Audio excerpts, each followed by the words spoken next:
How we living, everybody? Welcome to the Jeekly 51.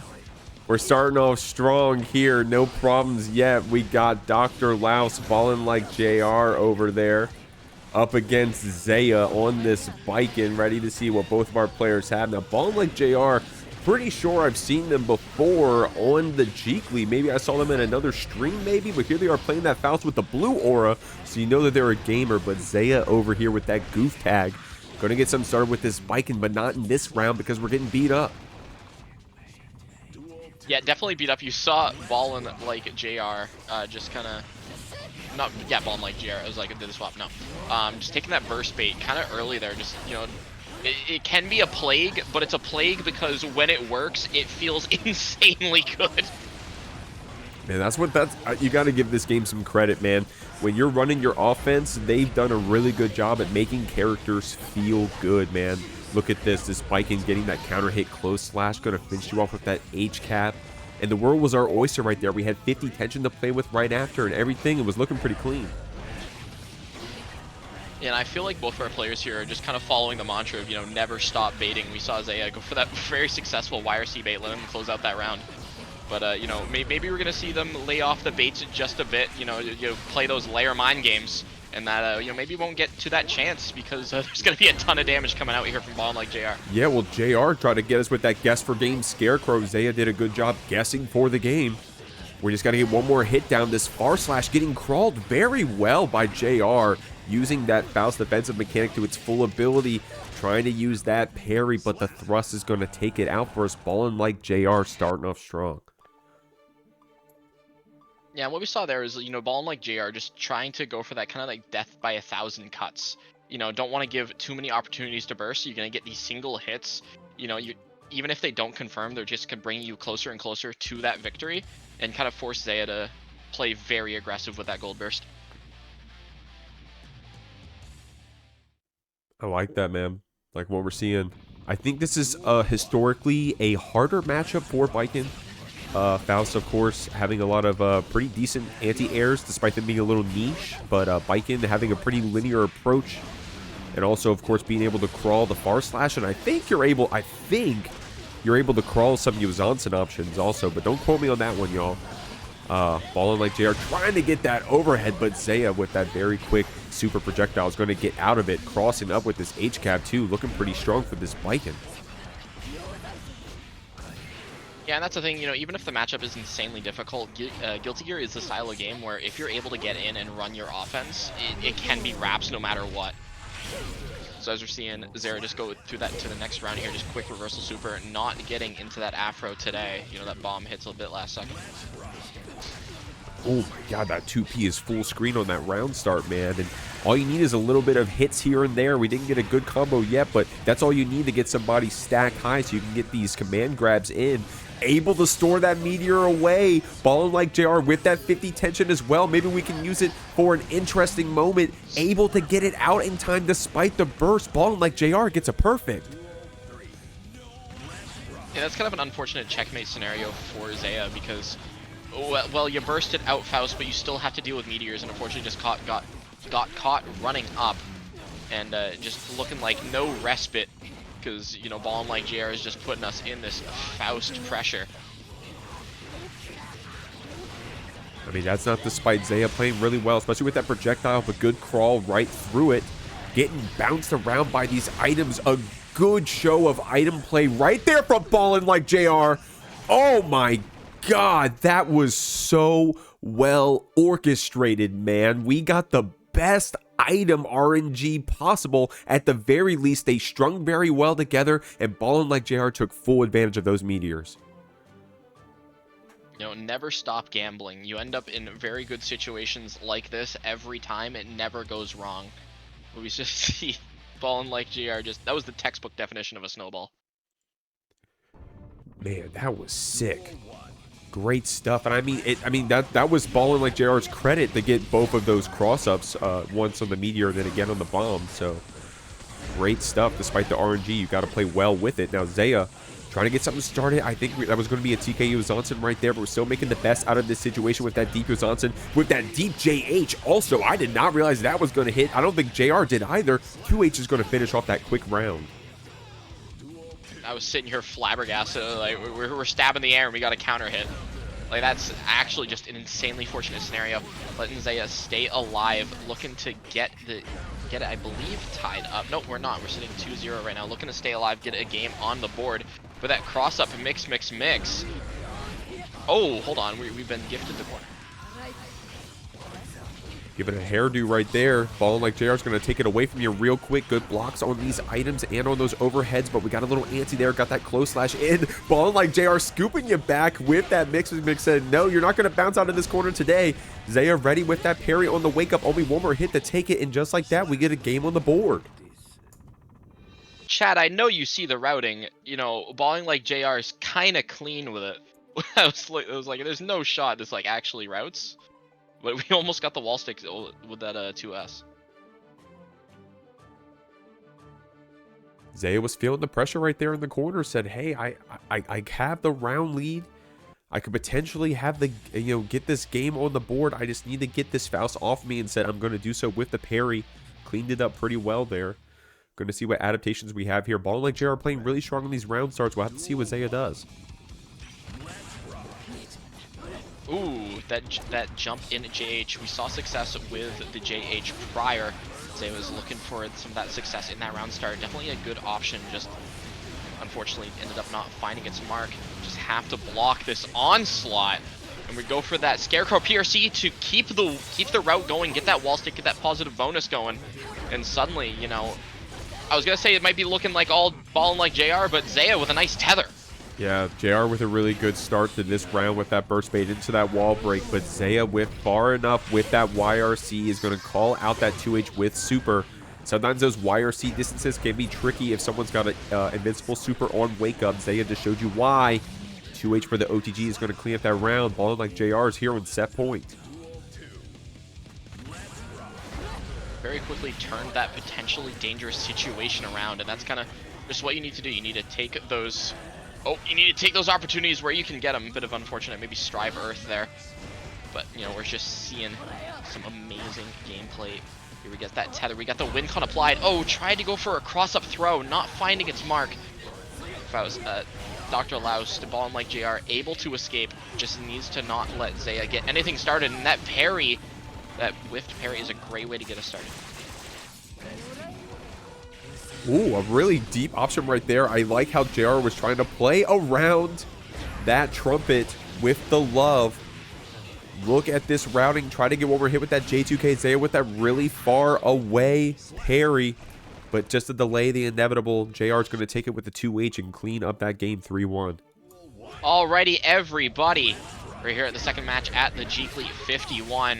On the left here, on the Elphelt, we got muñeca, I want to say, is how that's pronounced? Either way, we also got Cheese here on the Kai. It's that Illyrian battle, that Illyrian bout. This happened right after Strive, right after Exert, sorry, Trust. I am not making up lore. Ooh. muñeca getting off that wall, getting that back throw. Cheese here in the corner off that back throw incident. My Spanish speakers, I'm assuming that's Spanish, are going to have to teach Medikit and I how to pronounce that in. I'd appreciate that. Until then, I'm going to say muñeca, I'm sorry. My ignorance is going to try to commentate over this K-Vest super that we got started here on Cheese, and this can be hard to deal with. That cross-up's going to get into a combo. Good stuff right there. Like Nyan to muñeca. Muñeca. There we go. Okay. Muñeca. Okay, there we go. I got it. Muñeca. All right, I think. All right, we're going to roll with it. Oh, a nice 6B here. Unfortunately, the Rekka does drop that route, is giving Cheese a chance to escape. And what a just stun dipper RC. It's such a fast low that just kind of lets Kai brute force his way in if he needs to. I'm liking how well Cheese is playing around these kind of 6B options, these anti-air options muñeca is presenting. Not going to see any burst today. Going to be evening up the rounds. Man, great stuff right there. Cheese with that double Diraclat route right there. All started with that Diraclat frame trap counter hit, man. And Cheese right there staggering our buttons a bit off that counter hit, saying, muñeca, do you want to burst here? Not yet. We're going to hold on to it. We're either going to use it for later for a second chance, or we're going to use it on some wild assault pressure for now. We're keeping it simple, man, with these Rekkas. Going to get that loan to the red RC, but Cheese says, hey, you're not going to break the wall today. Oh, I like that option presented there, knowing that The projectile was coming out. It's going to track right back, so try to jump over. JS, unfortunately, not finding its mark. Sunner, tragic, maybe checkmate scenario. But what a throw! Using those invul frames not to get hit by the bomb strapped to her vest. Not going to be exploded today. Cheese has a chance. Yeah, Cheese doing a good job with this chance, man. We we changed up our pressure a bit there. Instead of going for that direct clap frame trap this time, we went for the quick cancel and then 6-speed out that 5H starter from muñeca. But look at this, man. That PRC slowed things down a bit. That 2K 2D stagger got us. I like this Elphelt. I like what we're seeing, but Cheese made it hard right there, man. Very hard indeed, and I'm seeing, you know, Dashy and Chad say, why am I seeing Cheese Hype? Who are they? You know, they're Munster. You know, they're cheddar. They got that cheddar. There's a lot of cheese and a lot of skill and a lot of amazing Kai gameplay as we're getting into our next game here. Yeah, no, I've seen Cheese a few times, and not just the Jeekly, but in different brackets around here in these net play brackets. Definitely one of the Kais you want to be scared of here in these online brackets, also in Tower.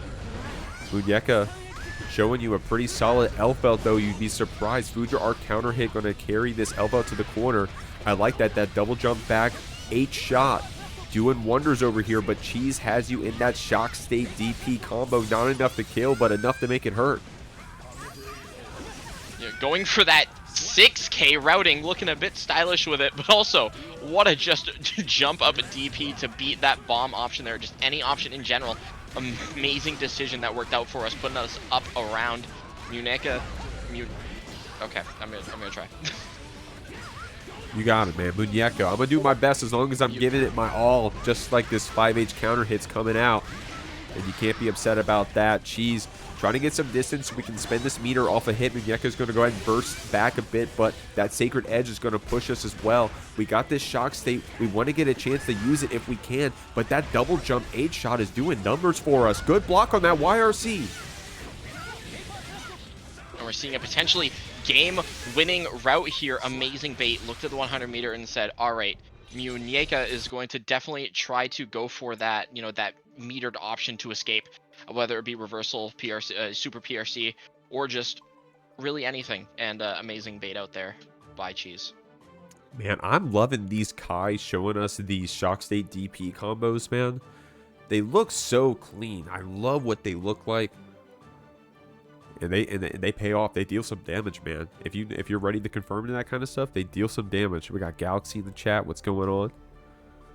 How we living, everybody? Loving this set so far. Having fun out here. VFK, by the way, shouting out for their homie Cheese. If there's one Cheese fan, it's VFK out here. Beautiful play from my glorious liege. There we go. But more than a fan, I'd say. If there are no Cheese supporters in chat, VFK is simply not watching the bracket. But you gotta be looking at Cheese. You gotta be looking at this Kai on display here, trying to fight for their life against that Elphelt muñeca.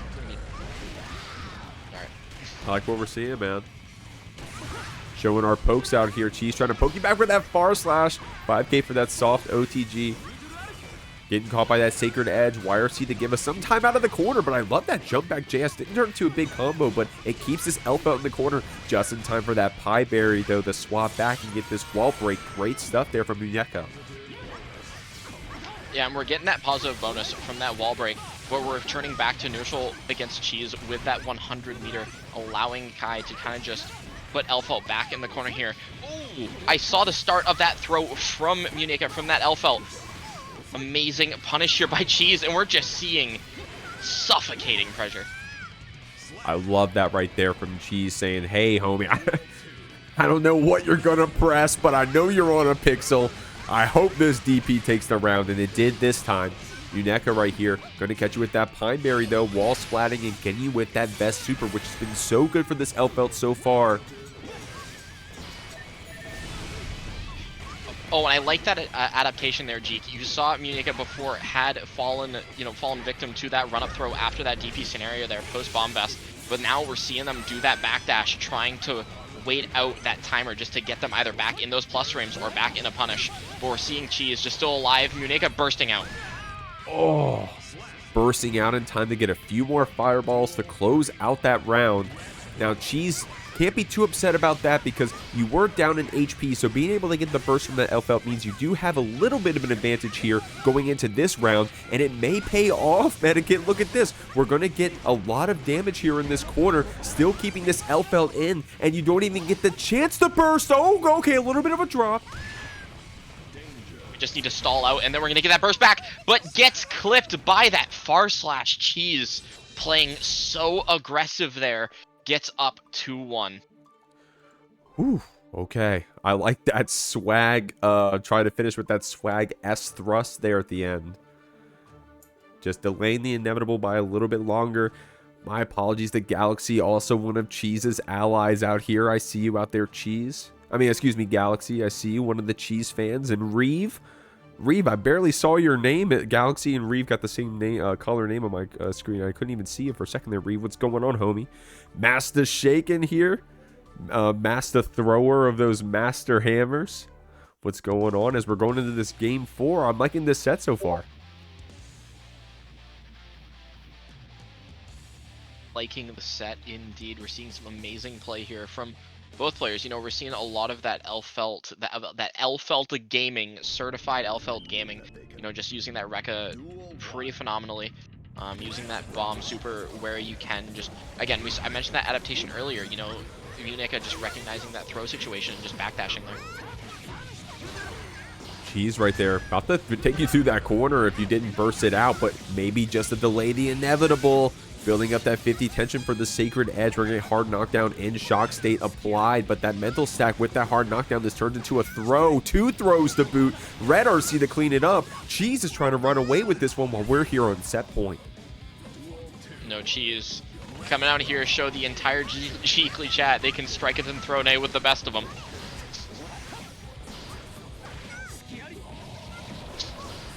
Seeing more of those strike those. Oh, throw eventually gets read by muñeca there. Nice backdash, forcing Cheese to spend that burst to try to keep that offensive presence. But we're seeing some charged dust routing. This is gonna hurt. Woo! Using that 2K to juggle, that looked like a Season 3 soul combo for a second there, Medikit. I like that from Cheese. Gonna keep you in the corner, seeing that air throw animation. muñeca gets another chance with that burst. 5D tried to close it out. PRC into that active 6-speed there from muñeca. We're fighting back. Medikit just like that off of that Lariat Red RC. We're gonna get this positive bonus, not the kill, but a one-touch situation. And going for that 2S. Just nice to read there, seeing that Cheese was potentially going to run up. We've seen Cheese play that situation very aggressively before. Again, we've seen Cheese do like run up jump DP to beat certain other options. So an amazing option presented there by muñeca. And we're just seeing amazing gameplay. Amazing gameplay. Cheese building up that meter to get that Sacred Edge out with that Diraclat. 5K is a meaty, so muñeca was ready with that backdash on the wake up, building up this meter, having enough for that Red RC. Cheese doesn't want to go through the wall again, wants to get the advantage here. Stun Dipper Red RC to get in. 5D Red RC was going to come out, but muñeca was ready with that YRC. Alright, I'm liking some of that patient gameplay, but unfortunately ends up getting thrown out, and that is going to be Cheese taking it 3-1, and honestly, a close set. Going right here into Taro the Fool playing here on this Johnny. I haven't seen Taro in a minute. Another Jeekly player. I can't remember which one. It's been that long, I think. But we got a Koi tag out here. Fuzion playing up on this Sin with the blue aura. So you know we've been grinding out here in this Guilty Gear. Yeah, the amount of games you need to grind out just to get that aura is insane. But Fuzion, you know, showing they have the time put in with that aura to take on Taro the Fool. Running some amazing Sin corner pressure here, looking to get a wall break pretty soon here. Unfortunately, didn't get that wall splat, but we get a light confirm into pretty good routing just to get that kill. Amazing job. Good stuff right there, man. Man, Sin's been looking pretty good, I'd say, for the last couple months. Taro the Fool not making you know that with these double throws back-to-back. Try to get a shimmy, but Fuzion chose that backdash to get some distance, and it's going to pay off with that /counter hit. Going to go ahead and save our stamina for this interaction. 5D is going to send you through the wall, but not until we get that eat buff first. Sin's a hungry, growing boy. It's that wild, growing boy energy, you know? Tires himself out pretty easily. That's why we're waiting for some of that stamina to come back, as we have none. However, you know, Fuzion showing out, you know, they don't need any stamina, actually. They can run their pressure just fine on their own without the help of any of it. Seeing some fast RCs here getting caught by that overhead. And the reversal gets baited too. We've been seeing a ton of active just baits from Fuzion. Yeah, Fuzion right there saying, hey, you're probably going to be trying to spend a lot of these defensive mechanics early. So let me see. Because you kind of want to do that. The DP early, DP often mindset. And I like that. You know, trying to see when your opponent is willing to give up their turn. Because maybe the Fool can go ahead and take advantage of that in these upcoming games. Saying, okay, well, I know that Fusion's just going to block. I know the Fusion's going to delay their meaty. So I'm going to go ahead and take advantage of that and get some wake-ups for free. We'll have to see here in this game, too. Yeah, and we'll see if, as you said, Fusion's just willing to give up that turn to potentially try to bait out any more of those DPs. But, hey, you know, we're seeing some baits on the Fool side as well with that misfired backstep. Yeah, that was kind of sick. The Fool actually kind of put themselves into the Hawkbaker range to go ahead and block it. I like that. Fuzion tried to get that OTG, unfortunate drop right there, but we still got the Fool into the corner until, of course, we got that gnarly cross-up on that card toss down. Fuzion's going to go ahead and spend this stamina, though, and try to take you through the wall. A lot of damage here. The overhead connects. Doesn't keep that combo going, but the Fool, with some good blocks, is going to get this trade hit. Great stuff, but Fuzion, man, this is so brawly back and forth. Yeah, it's an insanely back and forth set. Unfortunately, barely didn't build up enough meter to get the route off of that throw, giving the Fool a chance with just an empty vault throw. Going to be setting up this card here, running that kind of suffocating Johnny pressure. You don't know really when to press. Oh, and we're PRCing just to keep it safe. That was sick from the Fool. I was so scared that maybe that Fuzion was going to try to steal it from us there, but the Fool said, hold on, guys, watch this. But that backdash on that throw attempt, Fuzion ready with those backdashes on the wake up. The Fool letting this Sin show off that backdash, getting that pickup with this 6K red RC to see the burst coming, and that's going to turn into a positive bonus.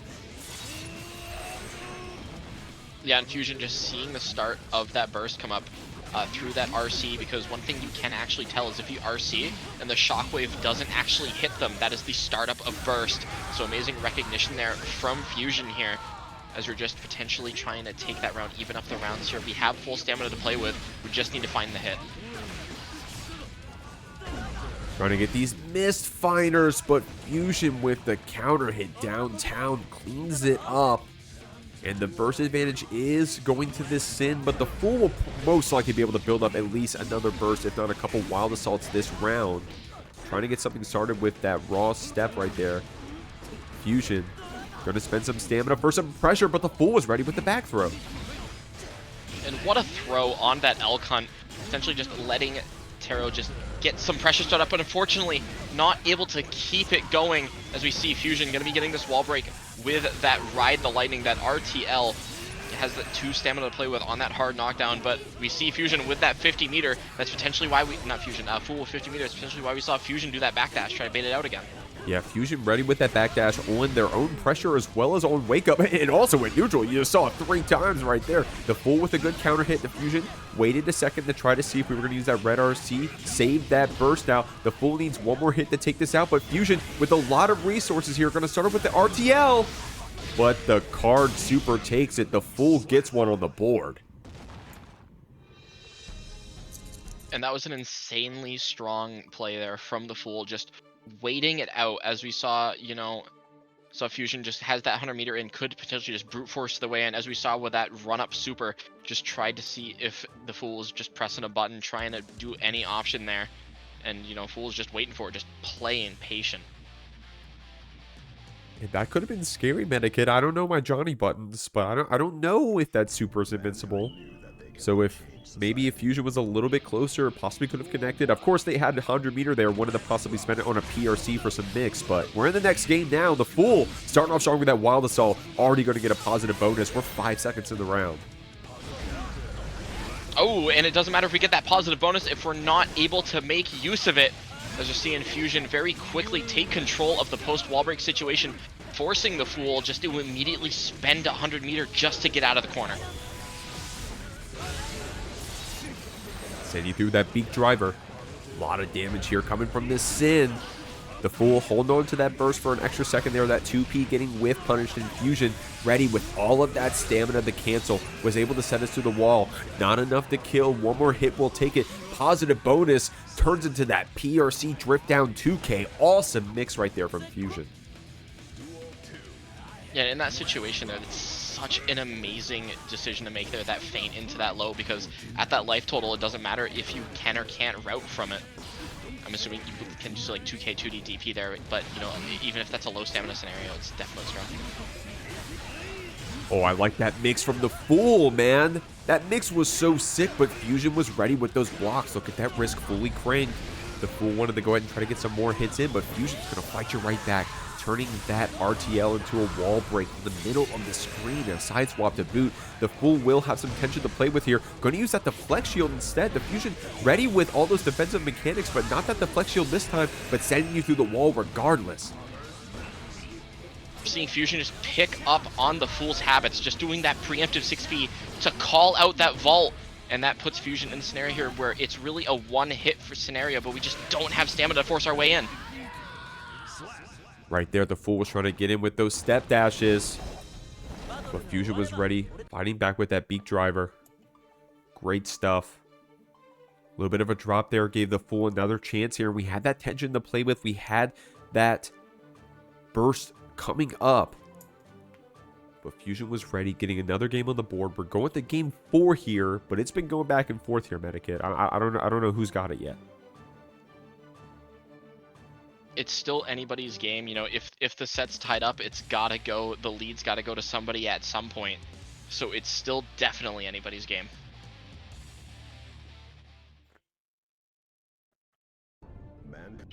Going here to this game 4, man. Johnny right here, just out of the range of that beak driver. Great spacing right there from the Fool. But Fuzion already making that change, saying, okay, hold on. I know how far my beak driver is, I promise. Let me show you. Got some hits here. Fool's here in the corner with some FD blocks, trying to get away from this Sin, but that close slash scooped us down just in time for that Tyrant Barrel sweet spot hit. Just getting that, yeah, that clean hit. Gonna be letting us get that extra damage. And that hard knockdown as we're getting the kill here. I didn't even have time to finish my sentence. Yeah, the Fuzion with a perfect in 20 seconds, man. Looking strong here on this Sin. The Fool right here trying to get ace. Oh, I like that. I think we're trying to do that too, Asta, to try to catch maybe a raw step from Fuzion. I like that option, but Fuzion going to get you on that mix on that stamina cancel. No stamina left. But we do have that hard knockdown Medikit. That positive bonus is going to build up, but the Fool can possibly take advantage of the fact that there's no stamina here on this Sin. We saw Fuzion try to go for a shimmy attempt there. The Fool just not biting and just playing that patient. Oh, and we're dashing up, but we got caught. 50 meter on the board. Nice throw tech there. And that beak driver catches us. Unfortunately, no route, so we have to find something. There's that YRC out from the Fool. We are on a thread. We are on a thread. Any hit will do it, especially with stamina on the board. And no route. Oh, that 2S from downtown. My God, that was a Fool extension on that hurt box, possibly from the Fool. We got Xavi out here, coming out on this Johnny. I know, is that a little bit of a you know, breaking that Kai pact out here, Xavi? I think Xavi known for being a Kai player. I apologize if I'm wrong. Dominating Moon here on that yellow orb. We've been playing hella back in March, back in February, I guess, on this Baiken. Playing strong here against this Johnny in the Jeekly 51. You know, one thing I'm hearing in my headphones right now is that new Venom theme. It sounds insanely good. I was bumping it at work. It's amazing. So it's aggressive, much like we're seeing Xavi being some aggressive here with those misfires, trying to set up that card just to keep that corner pressure here. Dominating Moon, taking the opportunity to escape off that wall stick tech. And suddenly, it's anybody's game. It's looking like Dominating Moon's. Yeah, man, Dominating Moon said, hey, Xavi, I don't know if you know, that card doesn't deal damage when I'm up here on the wall, homie, and then ran away with that wall tech. great stuff right there from this Baiken saying, hey, if you don't finish your food, I'm going to go ahead and come back for seconds. But Xavi ready with that 6P, try to keep it going with that S finder, I think is the upward angle finder. But Dominating Moon doesn't give me any chance to read the dust loop. Going to go ahead and parry and keep us in this HCAB red RC pressure. And we take advantage of that red RC just now to get that tether applied, putting us in our win con. Xavi has to find an escape in that counter hit far slash. We have the meter to make it happen, and that's going to be Dominating Moon taking game 1. Great stuff. Chat correcting me, by the way. P is up. Excuse me. Which makes sense, right? 6P into P finder, P up. Okay, makes sense to me. K, of course, K finder. We all know about our K finder, our -15. We know about that one out here, so great stuff. Dominating Moon playing really strong here out on this Baiken, getting that first game. Xavi, of course, the chat was also correcting me, saying that, yeah, of course, Xavi is the Kai. So we got to see maybe if it comes out later, but until then, we're trying out this Johnny in game 2.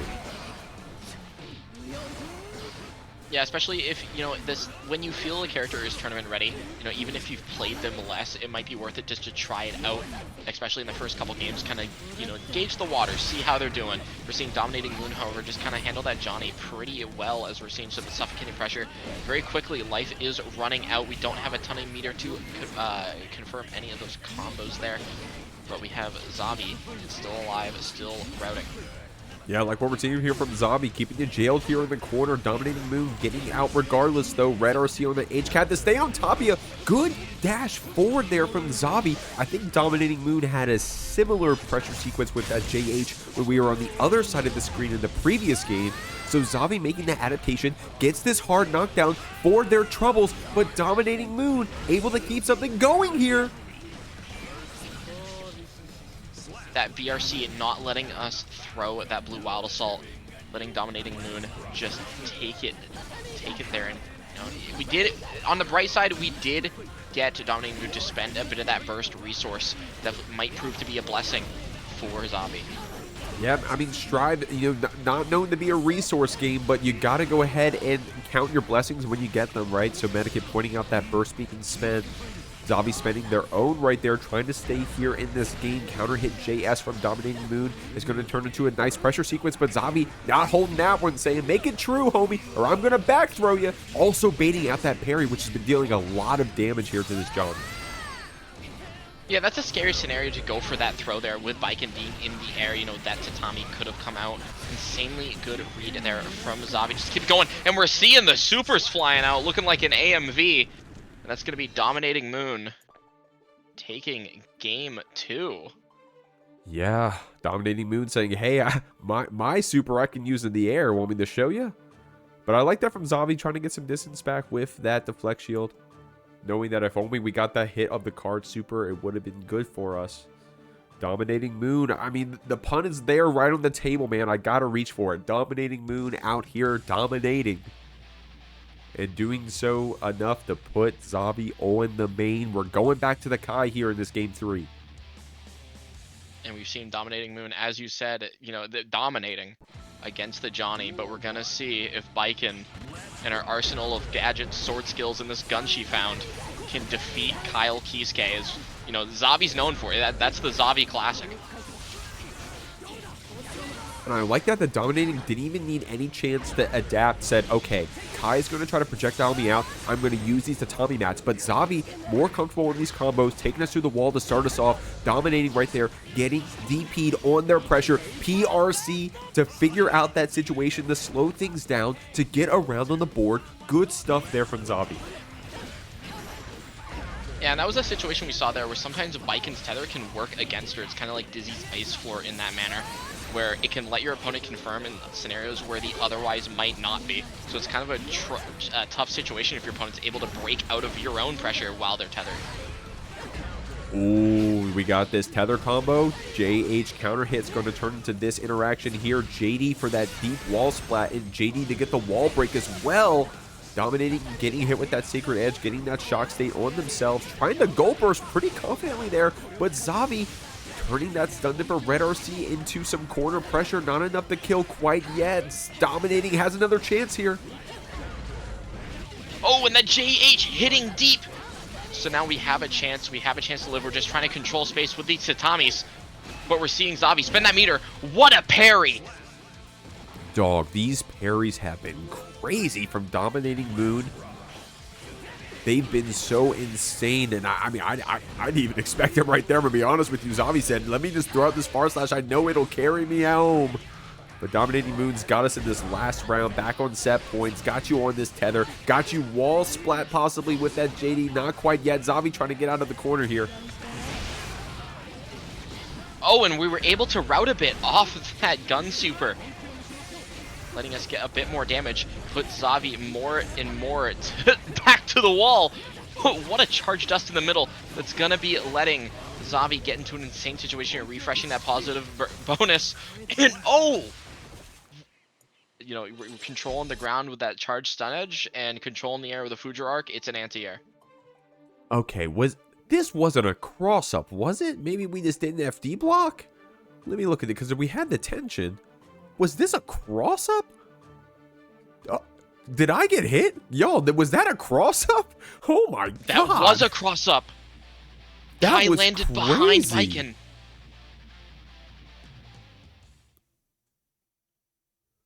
I don't know if that was a cross-up. I don't know. That was crazy. The PRC made it really weird right there. Xavi said, I don't know what it was. I got the round. That's all that matters, homie.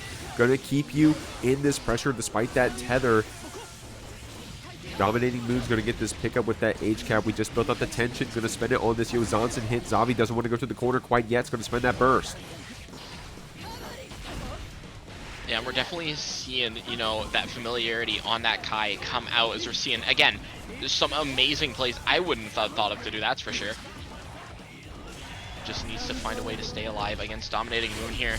Blocking the super out, maybe was looking for a cross-up, but either way, we're moving on to the next round. Oh, Medikit, I think what happened was Xavi probably went for the bread and butter punish there.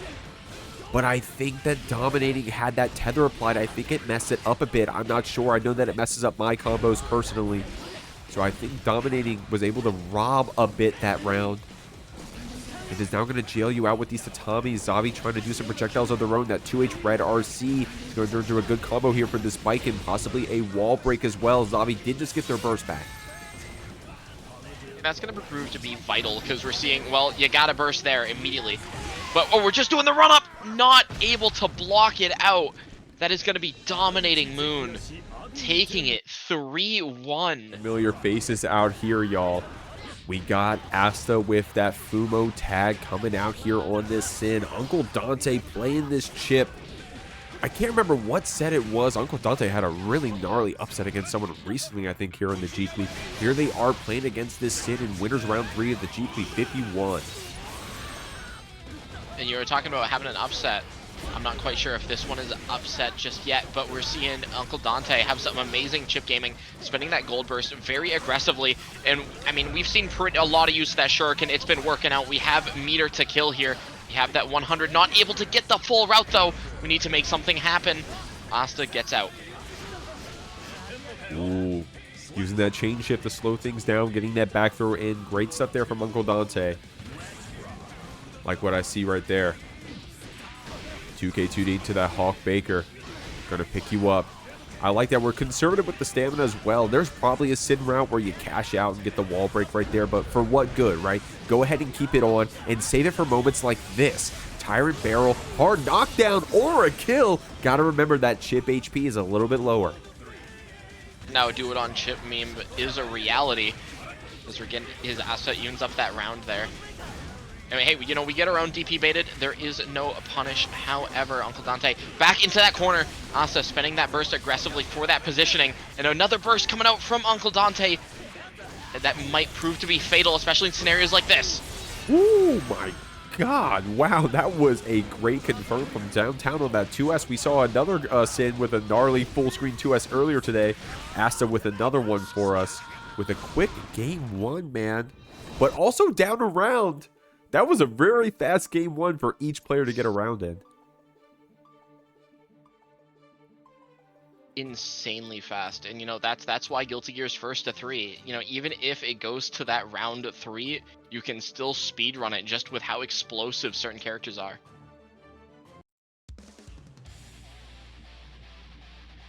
Sin definitely an explosive character when he wants to be. And Asta definitely an awesome pilot of that Sin. Uncle Dante.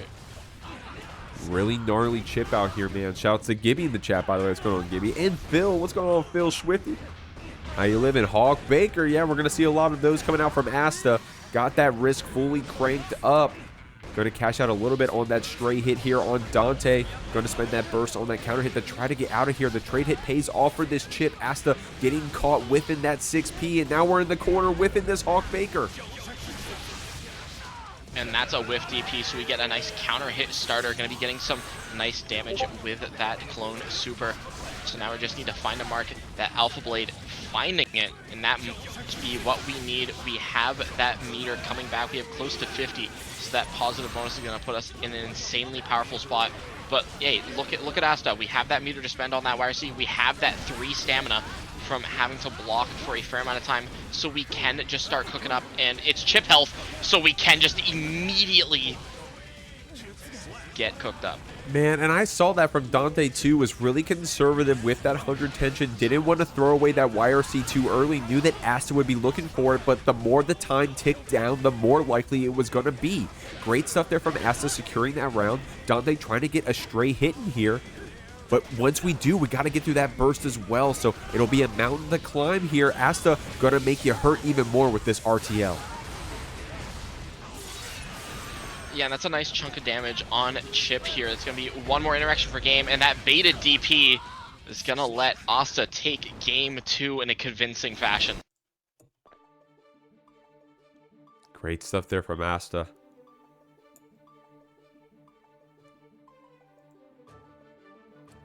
Great stuff there from Asta. Hitting that DP. Closing things out here. Liking what we're seeing. Dante playing solid here on this Chipp, man. I gotta say it. Playing solid here on this Chipp, but Asta, no stranger here at the Jeekly. Trying to get these top 8s. Trying to get far here on this Sin. And they're going to try to do so today.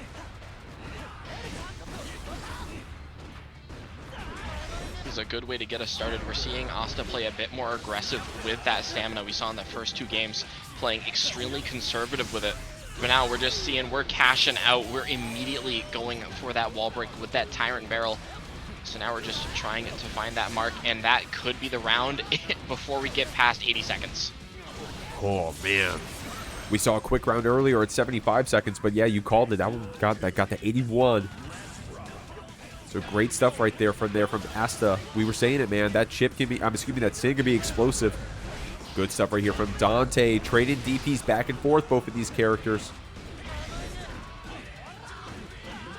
Yeah, just going for that 2K2D. Tried to bait out a DP. Not finding its mark, but we get opened up regardless. And that is that damage on Chipp. Now do it on Chipp, leading to a final hit scenario for Asta. Uncle Dante cannot get hit a singular time. We have that burst. We've seen Asta be proficient at baiting really any metered option we use to try to escape. So we'll see if Uncle Dante is able to pull it off. Oh, got mixed up on our own burst right there. Our own burst bait, that is. Fumo Asta still able to close out with that Hawkbaker stamina cancel. 3-0. Alrighty, everybody, we got Scissors on that Anji, fighting BlueHek on that Sin. We've seen a few Sins out here tonight, each playing their own style. You know, we've seen Asta be a bit more conservative. We've seen BlueHek here just immediately playing a bit more aggressive with the stamina, coming out with that Tyrant Barrel early, getting a wall stick from half court. Trying to refill that stamina, just run out of pressure. Tap Dust finds its mark, and that's going to be a quick round on the side of BlueHek. Scissors needing to adapt. Great stuff, man. BlueHek with that mash tag. Now, we've seen BlueHek here on the Jeekly before. Definitely like what we're seeing.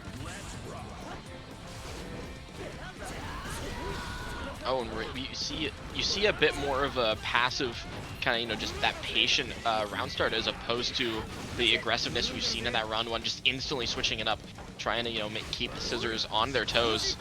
We're seeing that Anji gameplay now just needs to find its mark. But what a run-up throw off of the butterfly, immediately putting Scissors back in the corner, and I saw the parry come out. Amazing punish there. BlueHek just aware tonight. Finishing off with that not the excuse me, the close/stagger. Scissors trading right back now. Scissors a multiple-time top 8er of that backpack brawl, I believe. Shoutouts to the backpack brawl. Scissors out there in all those top 8s. Winning them, Scissors? I'd have to check. I got to go back and check the top 8s, but I know you've been playing in them. BlueHek right here going to take it to the wall with that 6H wall break.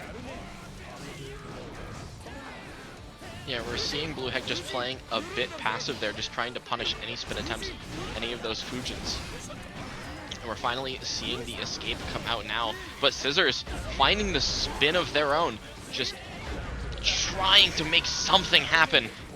That low option off that Fuzion ends up getting caught. We have a chance. We have to make it count. We have that 100 meters, so we can try to parry if we need to.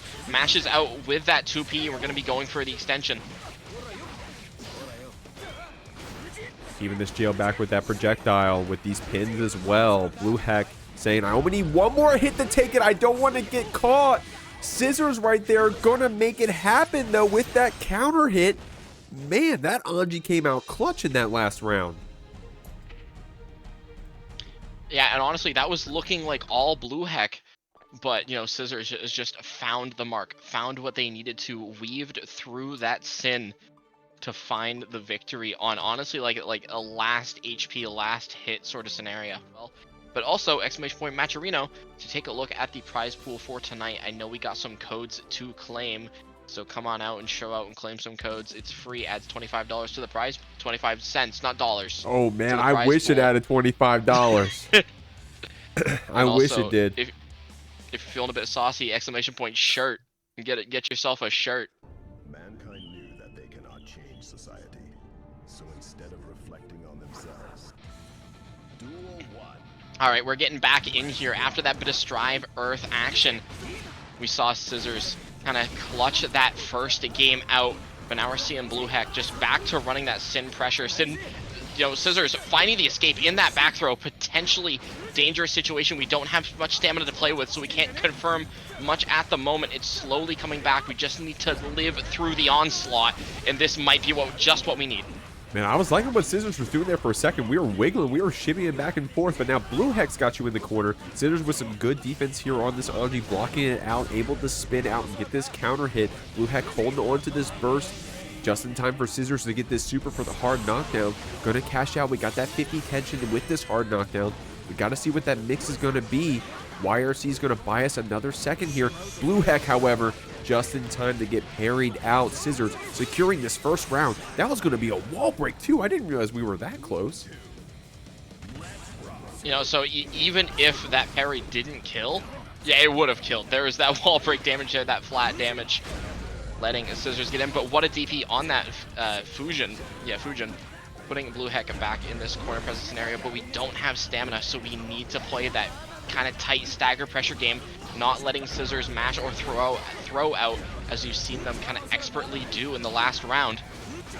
And that 2S was from downtown, man. I didn't realize how big these Anji buttons were, but Scissors is going to teach you today, man, saying you can't whiff, you can't be crazy, or I'm going to poke you out. BlueHek, however, going to go ahead and start something off with that Hawk Baker stamina cancel. RTL to take it to the wall as well. That's a lot of damage here on this Anji, but we got the meter to back it up. Yeah, you're talking about Scissors taking BlueHek to class. You know, can't mash here. Well, you know, the Sin skipping school, not doing the homework, sending Scissors to the next round, evening it up. Said, Mom, I'll do it later. There was this meme on Twitter with Sin doing 5 times 2 or whatever. Oh my god, the Sin jokes are funny, man. But the Sin players are no joke. BlueHek right here, canceling that stamina, sending you through with this RTL again. Scissors is going to have burst to play with here, is going to have that tension to back ourselves up. BlueHek looking strong, trying to run our pressure, but great match there from Scissors. And that's an insanely strong option to represent, because you know, Scissors has shown that they're able to and will just use parry on a dime So just kind of waiting it out and using that fuzzy mash option there to beat any of those patient attempts, letting you get your own pressure started. Extremely strong option there. Scissors just kind of running their own game plan back in that corner, getting that corner presence. There's another parry, and this is going to be the game to Scissors. Yeah, you know, we were talking about that other parry that broke the wall. This was another one of those situations right there, Medikit. Like, even if you didn't think it was going to kill it, no, it was going to. Great stuff. But, I mean, BlueHek played pretty well against that butterfly, right? Doing that jump back JS. Just saying, hey, I don't want to hold this projectile. If you want to get crazy with it, I'm going to zone you back. So I think that was a good play around that projectile. But Scissors was just ready with that parry. Said, it's never your turn if I got 50 tension. Indeed, you know, you just got to play wary. It's kind of like Baiken parry, where you just have to be wary of it at any given moment. The second you leave a gap, you know, that you're in danger.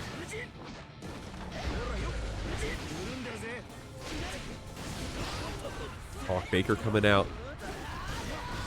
Pushing this back. I like that little bit of a 2P right there from BlueHek, just keeping Scissors further jailed in. That 5P dead frame, but the tech comes out from Scissors. That's some good defense from both of these players. Paying off right now for Scissors, able to get out of that corner and do some sick damage here against BlueHek. Unfortunate drop, but I saw that combo. It was looking cool. Getting the whole tour of the stage here, quickly going from one side to the other. Just a reversal of that situation. I was wondering if that butterfly was going to let us route. Unfortunately not. We have stamina to play with for that overhead this time. Going to be getting that nice DB conversion. Now we're back in the other corner. You know, this tour is it's a double wide. Oh, man.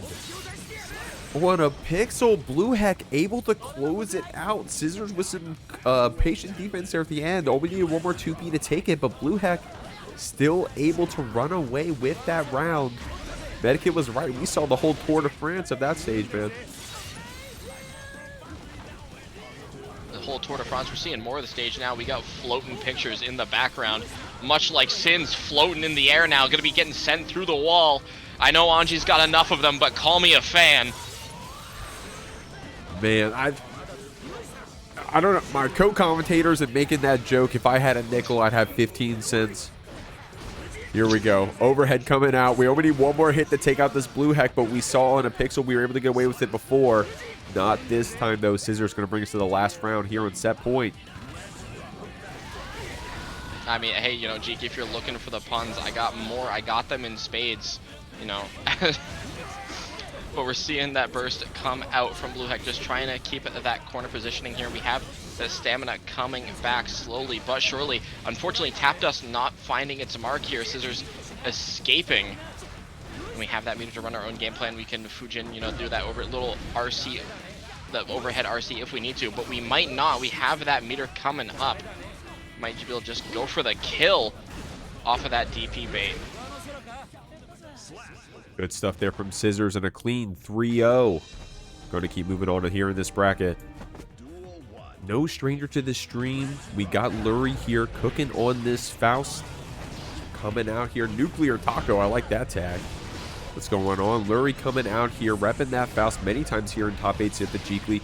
Fuzion, you saw earlier today if you're watching the VOD. If not, then you got to go back and check out that Fuzion set. Spoiler alert, they won if they're here now. And right now, they're going to see if they can't win against Lurry. Wearing that koi tag, playing this Sin. I'm liking what I'm seeing. I'm liking indeed. We see a couple of those trumpets come out in Fuzion's favor, just grabbing them quick. Going for that low option there, because that low option off of that little air dash shenanigan. The high option is that air back dash JH. So you just got to guess. That leads to a rough situation here for Lurry. Cool. Great whiff punish on that 6H right there from Fuzion with that Hawk Baker, with that beak driver rather. That full screen special. Lurry realizing that mix and mix dropped, did a little bit of a drift back. But that backdash on the meaty close slash, good stuff there from Fuzion playing around that blue wild assault pressure, and it pays off with that beak driver splat. Yeah, we're getting that positive bonus comeback. We have that 50 tension coming up to play with. So even if we don't have that stamina, we're still able to keep our pressure tight, keep it nice. But what a Scarecrow PRC command grab, getting that new hairdo. Dizzy's not going to be happy about this one. Unfortunately, it's gone away just as fast as it came. We're exploding it, getting those items coming out. We're snowballing. Mini Faust no longer going to be online as we're going through to the next part of the stage. Oh, great match there from Fuzion, but Lurry ready with those blocks and that defensive deflect shield.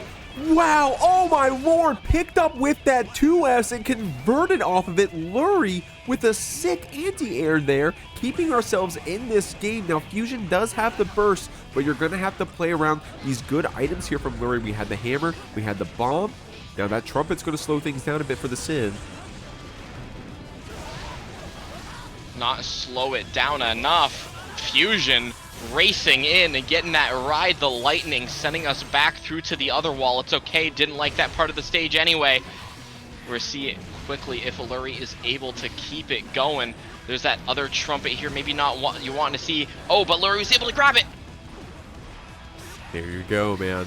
Making you guess what side you're on with that Scarecrow PRC. Nice meteor right there. Unfortunately, the 2D actually saved Fuzion from the meteor, but not that trumpet. Then we press into this RTL medikit. It looks like we're blocking it. But we have to block the bomb. And went for the throw to try to invul through it. Lurry recognizing that jumps up. And that bomb caught that throw attempt. Lurry up a game. Good stuff right there from Lurry. I saw you, Lurry, though. Looks like Lurry tried to press a button on the way down, though, possibly. Oh, wait, no, actually, no. Wait, I don't think you could block after the screen flash, so never mind. Maybe, okay, regardless, that bomb able to close it out for us, but only because we saw that throw attempt coming. And Fuzion probably knew, said, hey, if I throw here, I can get through that bomb explosion. So, heads up play from Sin, but Lurry on that layer 2 already. You know, you're adapting, but I'm adapting to your adapting, and that's what the layers are made up of. As we're getting here into our game 2 here, immediate DP from Fuzion. But now we're just back in the corner immediately, a nice stagger pressure on that 2K. And yeah, look at the damage. Tyrant barrels. Man. Yeah, I mean, I'm definitely no stranger to this Sin. Tyrant barrel damage is the third Sin we've seen tonight. Lurry right here with that JD mix is going to pick up Fuzion, deal a decent amount of damage, jailing you back with that bomb as well. Fuzion RTLing through here. Lurry getting caught on that backdash. Hard knockdown here for our Sin, and we have the burst and the 50 tension. How are we going to play with this mix? Looks like that 2K stagger is going to take it. Red RC to close out this first round. Fuzion playing incredibly strong in this first round here. Oh, but Faust Crawl just crawls under that far slash. Fuzion not undeterred, puts Lurry back in that corner, trying to quickly get a repeat of last round. Lurry has that afro on, so our bomb is buffed. But what a JD, letting us escape, not getting caught out by any button, any item. Yeah, that was a good use of that JD, man. You don't see that sitting JD too often, or at least I'll speak for myself. So I like that right there, what Lurry's doing, dancing around that mini Faust, and it pays off there. It eats up a bit of Fuzion's Oki. We're trying to chase down this Faust despite being all the way up on the top of the screen right here. Not enough damage to kill, but we're going to get some Oki right here. We're going to get that mini Faust established. You're falling into it. We got the item super guess for game.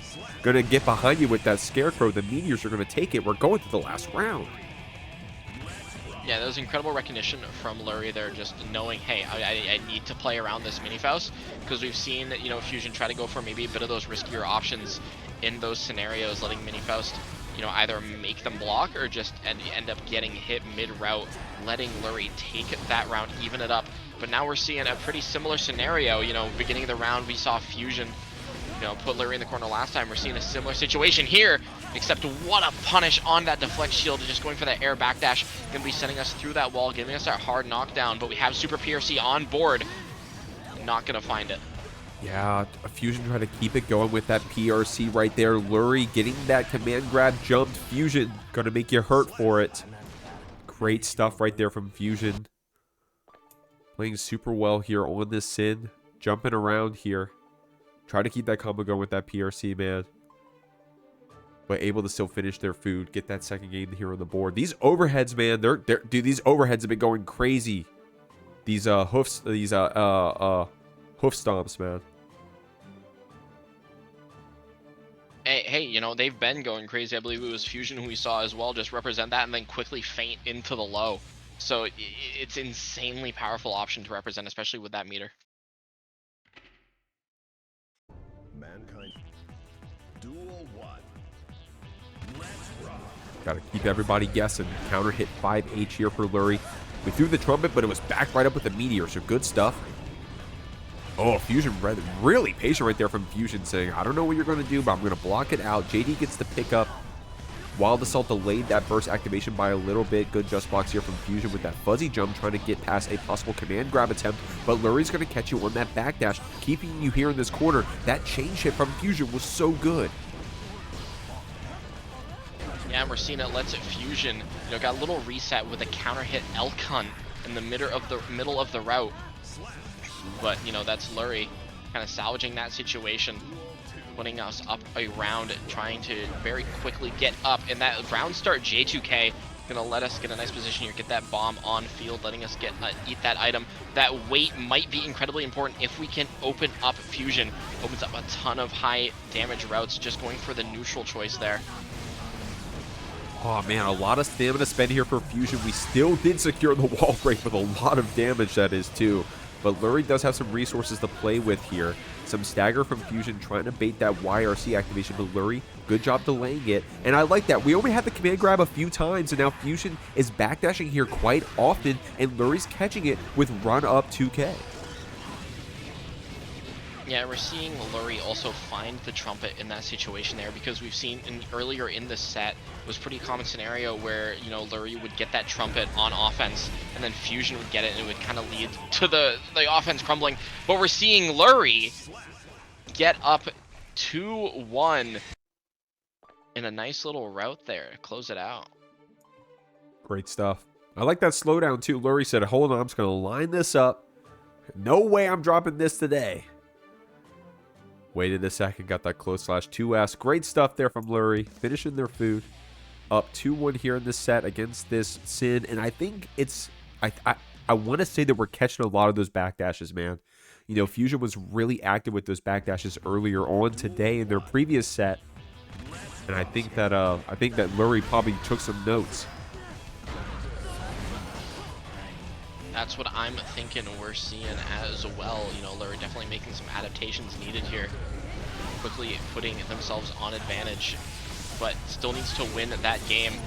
And, you know, Fuzion, if they have anything to say about it, you know, they're saying, I'm putting you through the wall and you're taking 50%. And, hold on, what a 2K mashing out of that hoof stomp.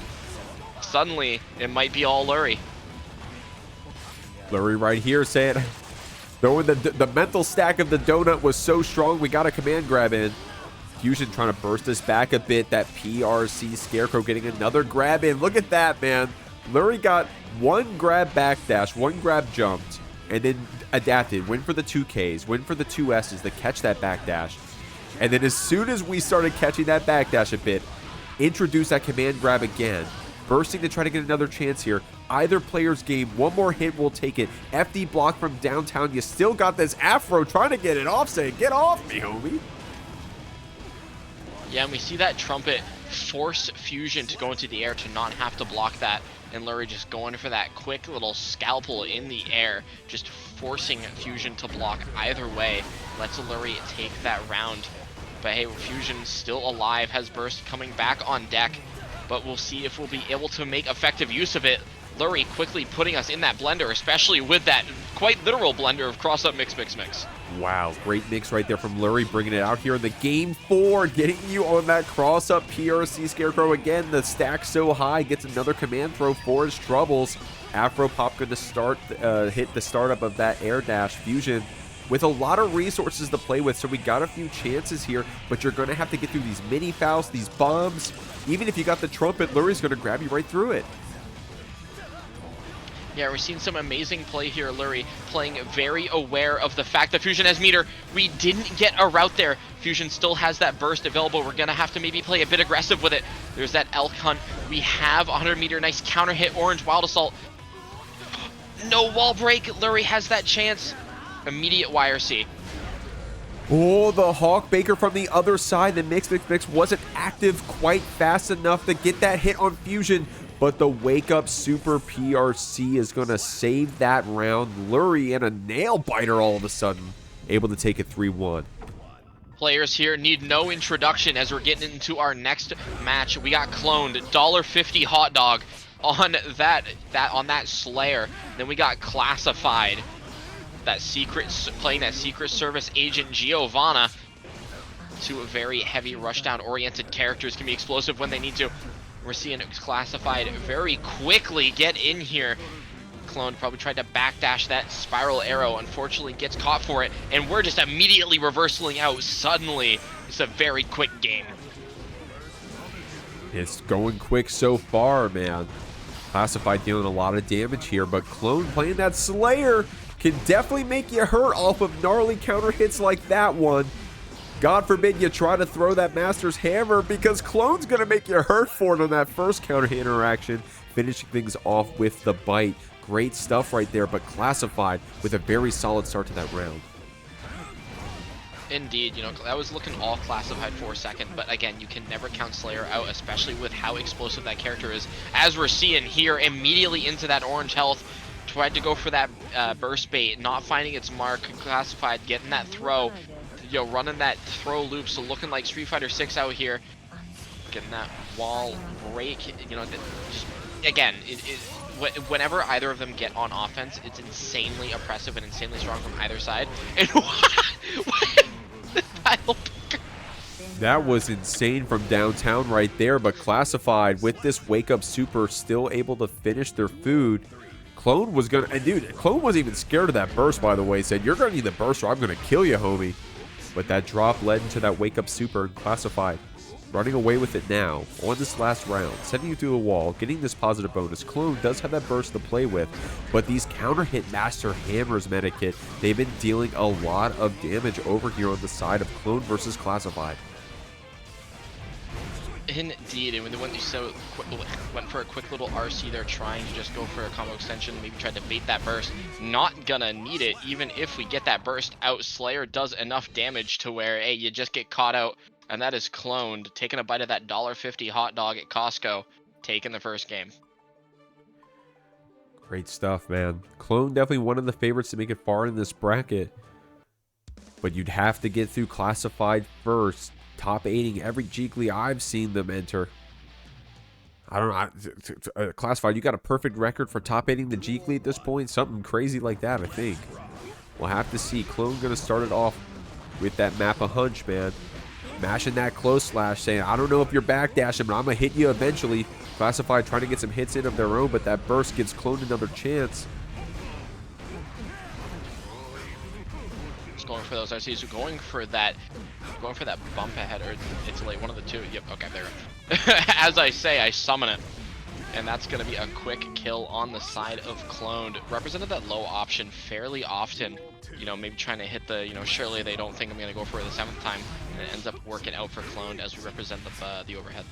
Well, we give Stun Dipper a lot of credit for being a pretty strong special move, so if other characters got Stun Dippers, even if it's the Stun Dipper at home, you know, Clone's going to show it to you. And now she's going to show you this pile bunker loop into a very quick round win. That was our fastest round tonight, Medikit. That was 17 seconds, I think. You know, as Goldlewis would tell us at the end, 17 seconds, new record. Either that or it's broken, the clock's broken, one of the two. Seeing Clone just represent so many insanely powerful options that Classified just has to deal with. And Slayer's a character where if you get caught by any of those options, you're taking like minimum 50%. Insanely strong play. Ooh, not a whiff punish quite yet on that 5H from Classified, but this counter hit hammer, man. I think every hammer has been a counter hit. Classified got another chance with that burst, but Clone pulled up with that step dash downtown. Pile bunker loop's going to come out as well. Medikit, that may just be a kill. One more hit will take it. It looks like it's going to be the grab in that deep stack. Clone getting a perfect here on set point. Classified in the trenches, has to find something, and there's that 6P. Oh, but what a gold burst by Cloned. We are quickly getting some meter to play with, so we can just YRC if we need to. But instead we don't. We 6P on that spiral arrow. We're seeing a nice heads-up mash from Classified, not letting of those dandy shenanigans go on any longer.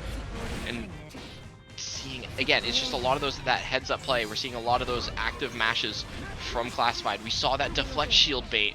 Just needs to find that one more hit to kill, especially with that meter. But it's A-okay. We find the throw, and that's going to be Classified still alive, evening up the rounds here in this game 3. Classified showing you guys, saying, hey, this is why those counter hits are coming out. I swear I got that grab on that Master's Hammer. We saw it right there. Good punish right there from Classified. Got the back throw incident here on Clone. Trying to block it out, but the cross-up hammer, I didn't think that was going to cross up. Counter hit coming out for Clone. Getting this pile bunker loop. Going to make this Giovanna hurt here in this corner of the screen, man. We just got our burst, and Clone gave a chance to use it. Yeah, we're going to need to see... I was going to say we need to see Classified find a way in. That YRC bait's going to do it. This is going to be big damage unless we see Clone burst out. Not going to get the chance to. Going for that hard knockdown, and at this life total, you know, a couple throws will do it. Trying to not let Clone have a chance to use any of that burst.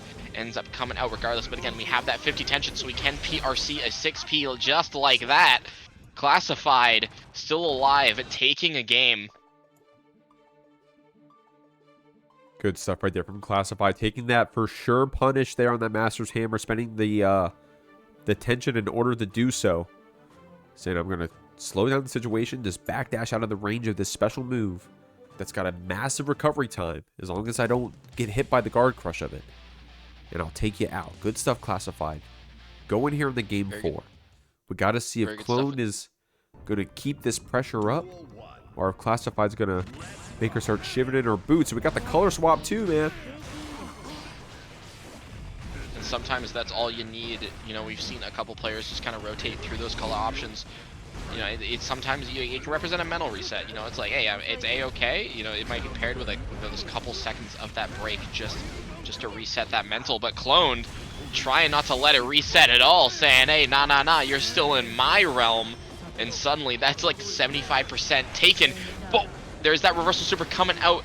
Gonna be letting Classified start their own pressure. Chief, we need to make something happen.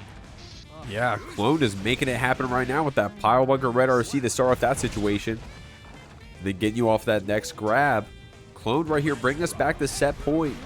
But you can't give Classified a chance to breathe. If you mess up, then Classified's going to make you hurt for it. So Clone just trying to play really solid here, and it's paying off. And we're seeing a lot of that really strong defense from Classified, even though this route is going to kill. And Clone will be taking it 3-1. Alrighty, everybody. If you're on the VOD, welcome to our first top 8 match here of the Jeekly 51. We have 2 players that, again, need no introduction. We have SQ on that classic Ramlethal. Then we have Lurry representing a new pick, not on the Faust this time, on the Leo. Yeah. So this is going to be definitely interesting to see. Lurry Leo has been a bit of a side arc for a minute here. I've been seeing it cook in some other online brackets around here. Definitely like seeing this Lurry on the Leo, man. Lurry just a great stride player, a great fighting game player in their own right. So doesn't matter who he's on, he's going to be cooking. This time it's on the King, baby. SQ down in HP, trying to mix you up, but she did that backdash JK mix that we know she likes, and then went right for the low. On hit, goes for the grab. Man, look at this mental stack getting high on the side of Lurry. Needs one more hit to close it out. It's getting a little scrambly here, Medikit. Spaghetti is on the floor, but SQ is able to stabilize, able to get that diagonal sword set, forcing that guard crush, getting that round secured. But if we look, we have Wild Assault available, but we won't have Burst available for a bit. So Lurry just needs to get a game plan going here and get that Leo blender started. But SQ playing that immaculate game plan as usual, catching that backdash with a PRC, gonna be sending Lurry through that corner with that Morto Bato. And it's looking, Lurry might be in dire straits. Yeah, it's looking grim for the King right now, man. SQ playing really solid this round. PRC to be able to see that burst come out to take out this first round. Man, and it all started off, you won't see it in this replay, but SQ had a gnarly JS counter hit against that H-boom from Lurry. And then it turned into one more interaction, looping that positive bonus, had the 50 tension to go ahead and checkmate you on that burst. Great stuff there from SQ here in this game 1. But guys, this Lurry Leo, I swear to you, man, It's going to be hype. Hack Fraud Wizard with that rate of 8. What's going on, Hack Fraud? We got to go ahead. My mods will get you a shout out in just a moment. Thank you very much, homie, for go ahead and getting us that raid. Hope you had a good stream. Everybody, welcome here to the Jeekly. We're getting into our top 8. You've seen these players before. You know SQ, you know Lurry. And we're seeing Lurry send SQ through the wall right now, getting this hard knockdown, starting off strong in this game, too. Yeah, and it looks like Lurry just needed to find that marker to get that offense started. Because as we see, you know, SQ taking advantage of that deflect shield pushback. And now it's looking like all SQ. We've seen this situation happen the last game where we had SQ just manage to escape that Leo blender, that Leo 4-way schmix-ups. They were seeing some metered options come out from Lurry as well. Maybe gonna see a burst. Yep, we're gonna see a burst on that back turn H. We have 100 meter to play with, so we're gonna be seeing a wall break using that Mortal Botto yet again. And even so, we can RC to keep things safe. We can play around, especially with that positive bonus coming up. We're gonna be getting even more of that meter back. Lurry needs to find something happening. There's that burst. Oh, one more hit will take it, and SQ with no swords, but does have the normals to back it up. Great 6P routing right there with 2K 6P Daro. Great stuff there from SQ. Even on no swords is still active on that Ramlethal. Lurry, man, getting down to these last hit situations, playing here on the King, man. Catching you with that 5K, 6K, that HDP route. That's not an easy route to do on your first try on Leo, y'all. So that's how you know Lurry been playing this character for a minute, playing really strong, sending SQ through the wall. And we're seeing that throw try to come out from SQ. We're seeing that shimmy attempt this time. It catches Lurry. So we're going to be just going through that wall. And again, like we see SQ get that offense set up. We're going to be needing to see Lurry just find a way to escape. It sees the burst come out, gets that PRC into it for that bait. And that is SQ up on game. Gonna be on up 2-0, heading to game 3 here. Looking to quickly make her way to winners finals, but just needs to find one more game, one more victory. And as a Lurry fan, I'll let my bias show, man. It's been so unfortunate because we're getting down to these last hit situations. It's been looking good on that Leo, but we just can't close out, it seems. SQ playing really strong on the wire and doing so well enough to put Lurry back on this Faust. We'll have to see what pans out in this game 3. Yeah, we'll have to see how it works out. Because, you know, again, like, we saw it before earlier in the tournament here, where we saw Xavi on that Johnny and eventually had to swap back to that Kai to try to stabilize and try to make things work out. Curious to see if Lurry is going to fare better, but again, we're seeing SQ just kind of run that suffocating game plan. We have options like Crawl to try to deal with some of the options here, but if you get caught by that JK, you're gonna be in a rough situation. That's SQ on set point. Great stuff here from SQ, man. Showing you why she's a really strong player, not just in Stride, but in fighting games in general. Earlier today, I think even just today, she was playing City of the Wolves. Was playing it yesterday in that FlyQuest tournament. And look at that, so quickly can just pick up another game. Already playing here the Strive. Lurry trying to get something started with that 6P, bouncing her around into the bombs. The trumpet's going to pay off for us as well. SQ getting caught in this droptable, but too much of a gap. The Mortar Bottle comes out, and now SQ is fighting you back. Yeah, and there's that mini Faust keeping SQ locked down. Lurry just needs to find that mark and catches a sword toss with a mix. SQ maybe looking for Lurry to play a bit more passive, just not finding the mark. Real quick, I got to give a huge shout out to Backpack with a fat raid right there. Shout outs to Backpack, Patriarch Panda, and the Backpack Brawl. Hope you guys had a lot of fun over there. You got to check out that VOD later. If you're not subbed to Backpack, what are you doing? You got to go ahead and give my homie some love. We're just in time for this game 3. SQ is trying to close it out here against Lurry in our first game of winner's side top 8, and she does. Great stuff with a perfect, getting that 3-0.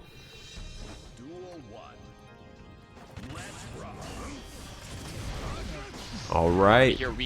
Definitely have seen these players here before, man. Kreeg one of our favorites to win the whole thing, at least in tonight's seeding. I'm going to keep it a buck with you. Playing really strong on this Happy Chaos many times before. But if anyone's going to do an upset, it's going to be Clone here on the Slayer. Playing so hot tonight and so hot so far. Yeah, we've seen Clone play incredibly strong into, well, incredibly strong players. You know, we saw that set against Classified earlier tonight, and if you haven't seen it on the VOD, make sure you hit that rewind button, take a look-see, because we're seeing Clone trying to make quick work of Kreeg. Very confident round star right there, Kreeg. Very confident in their blocks, but then getting crossed up on that first hammer, but able to backdash the second. Clone still so oppressive on top of you. This APM on the Slayer is so high. Super map a hunch for this hard knockdown cashing out. Clone says, even if you get away from me, even if you get away from my hammers, I'm going to be dashing, I'm going to be map a hunching at you. I'm going to be chasing you down the screen. Kreeg going to chase you down with this curse applied, with this gat out. Clone just needs one more hit to take it here. PRC to keep herself safe. So we need to find something. Not able to, as Clone gets that cross up to take the game one in a convincing fashion. Great stuff there from Clone. Kreeg was slowing it down there a second for you. Playing really well doing so. But doing that close slash far slash cross up pile bunker, it can be pretty tricky. Clone really scary about making you guess on what side she's going to be on, whether she's just step dashing back and forth trying to get in your head or finishing off the game with those pile bunkers. There's seeing a nice counter hit close slash anti-air. Slayer's close slash definitely a very good tool to have, especially when dealing with characters who like to be in the air. You know, Happy Chaos definitely has some amazing options there. You got that J2K, you got some of those options Kreeg can represent, but now, you know, we got no concentration. It just came back. We're going to need to find a situation to use it. And here it is. We have no curse applied. However, Clone able to just mash out. And this is looking like it's all cloned. Ooh, we're watching the Clone show out here with that double 6K fake out. Oh my lord. Like I said, man, Clone with this high APM. You can't get away from her, dog. Look at that. The air-to-air into the pile bunker wall break. That's nearly half of the HP gone off of one air-to-air. But Kreeg keeping it calm, saying, hey, I know what I'm doing. I just got to get a few shots out. Gonna go ahead and get that curse applied. Super's down as well. Clone will have burst on the other side of the wall and so much tension to play with. You know, I'd say Clone's clip farming, but it's working.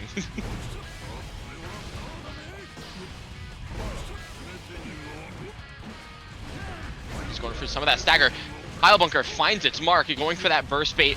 Kreeg not biting, but unfortunately gets hit by that overhead dandy, and that is cloned up 2-0 against Kreeg. Oh my lord. It was going to be quick rounds regardless, right? Regardless if he was winning. And I like that Clone saying, hey, do something. Said, no, never mind. I guess I'll just overhead you. So if you're going to sit there, homie, I'll just get you with this overhead. Clean stuff there from Clone. Liking what we're seeing. Chat saying, it's late. Late indeed going into this game 3.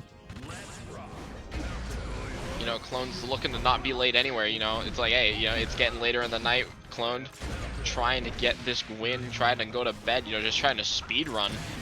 Looking to quick get into this game 3, but Kreeg trying to stay alive. Burst is not available on Clone's end, so we don't really have any easy escape options. You have that deflect shield, but especially against Happy Chaos with that reticle, it's definitely risky to use. Gets caught by the low, and that is Kreeg still alive, taking a round, looking to, you know, build up some momentum, looking to just slow Clone down by any means necessary. You gotta try to slow down this Clone, man, or she's gonna be running you down. Yeah, and I think you had the burst because that pile bunker probably would have splat there, or at least if you're, you know, if you're trying to avoid that positive bonus handoff. Clone getting caught mashing 2K there and getting caught on her backdash. That high APM coming to bite her. Kreeg taking advantage of it and getting this hard knockdown. There's that hard knockdown, as you mentioned. But, oh, what a YRC there. Trying it just to find an opportunity to go back to that amazing neutral we've been seeing Clone playing. Quick RC. Yep, Kreeg noticing that that burst was going to come back, just quickly going into that Deus Ex Machina. putting a game on the board, locking out any attempt on that burst. Clone not able to escape. You got to give me credit, Medikid. I said it. I said it was going to be quick either way. And man, those are some quick 2 rounds there from Kreeg to get a first game on the board. Like what we're seeing from this Happy Chaos. I wasn't lying. I said Kreeg, one of the favorites to win the whole thing. Kreeg's lowest placing, I think, as of the Jeekly 50 is only 4th place or something like that here at the Jeeklys. So definitely someone you can't contest with. Especially after an amazing win at TNS this week, taking it over players like Jack. Definitely insanely strong player to look out for, as you said, a favorite to win. So if there's anybody who could make the comeback run, get that reverse 3-0, the reverse sweep, it is Kreeg, as we're getting started off strong here, refilling all that ammo. We have more than enough concentration to play with, especially with this hard knockdown. But there's that nice deflect shield cloned, getting a nice route going here, running back that corner pressure. What a scramble! Spaghetti is on that floor. What a nice response there with that BRC. Suddenly we're back to neutral. Spaghetti in our pockets, man. Clone saying she got hot dogs in her pockets, trying to take out Kreeg right now. With that, it's late. 5D combo comes out. Kreeg able to build up a bit of burst in that interaction, but Clone getting around for it. And Clone suddenly on set point. You know, I'm envisioning, you know, the visions come to me, you know, Happy Chaos at the Costco trying to steal the hot dogs.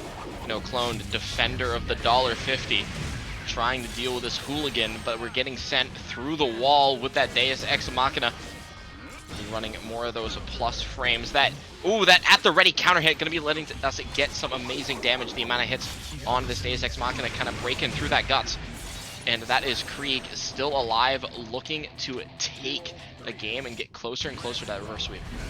Crazy stuff here, man. Kreeg at the ready with that gun, but Clone crossing you up with that hammer. Curse is applied. You got to calm down a bit, and that's been an adaptation Clone has showed us. So she's willing to slow down a bit if it matters, and it has been mattering. But look at this.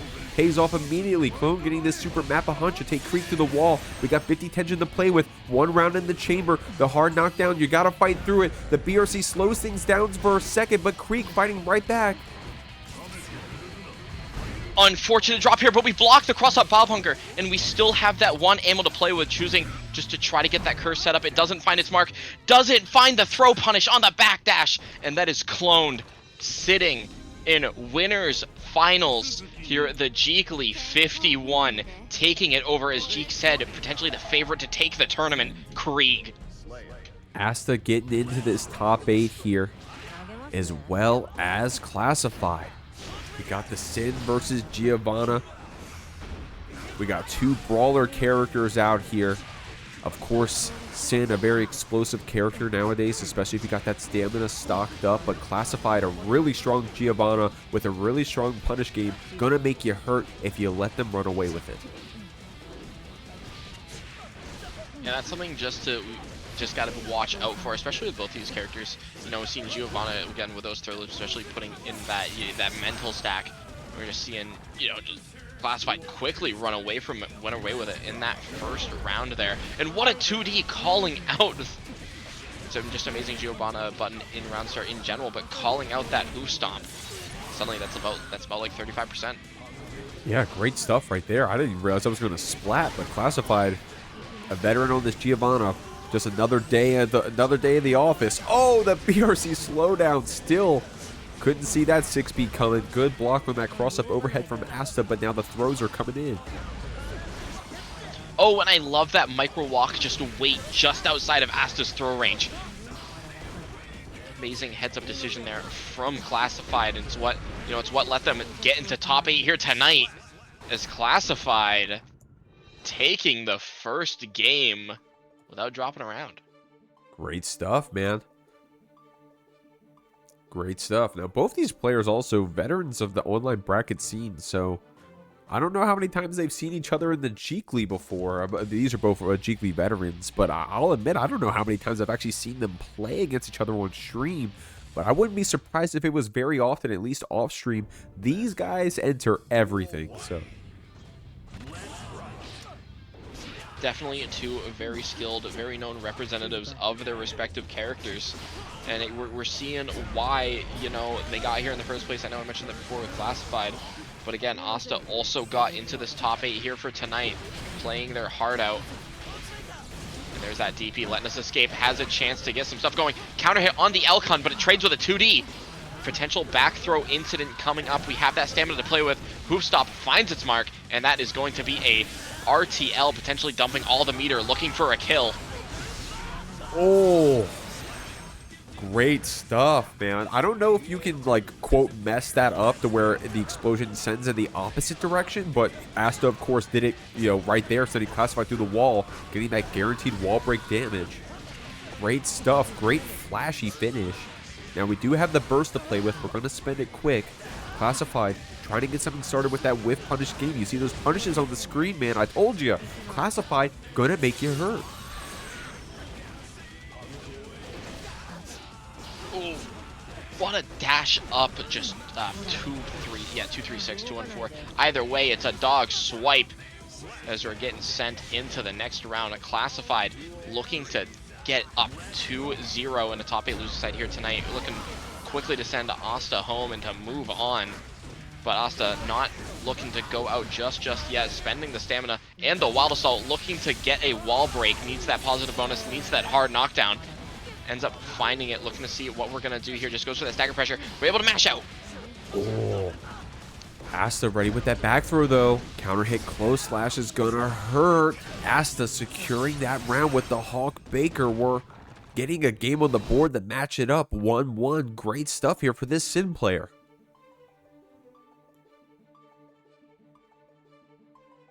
Just showing out again, you know, I keep talking about the fact that they're just able to get into this top 8 for tonight. You know, you're talking about earlier that the Jeekly is cracked. It always is stacked. You know, cracked, stacked. You know, they rhyme, bars. Duel 1. Here we go, y'all. Great 2K start right there from Classified, catching Asta being aggressive. Getting a punish from that DP. Asta saying, hey, I'm too close to the wall. I don't want to give away this positive bonus. I'm going to burst and get another chance, but Classified doesn't give it to you with this run-up counter hit with this good start. Going to get that positive bonus regardless, and already has that tension build up. 2D counter hit to keep it going. Medikit, this is violent. Seeing a lot of violence. Going to be getting that little spin here. Going to be getting a quick kill sent over the evil, scary skeleton hand. And Classified, again, looking to quickly take it 2-0. And this route is a good way to start. You're going to be getting another wall splat, but not if that burst has anything to say about it, forcing us back to this neutral game where Sin can kind of reign supreme with some of those larger normals. But Giovanna, Classified, just weaving in and out, keeping that 50 meter, looking to do a little bit of a mixy-wixy.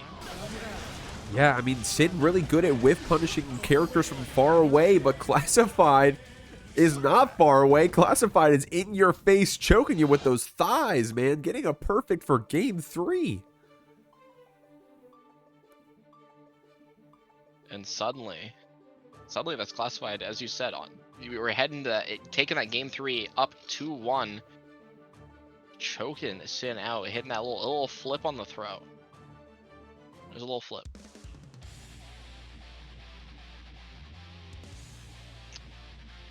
CR saying, all right, Jeek, what's going on? Sorry, I'm talking about those. Searoar wishes he was up here getting choked by this Giovanna.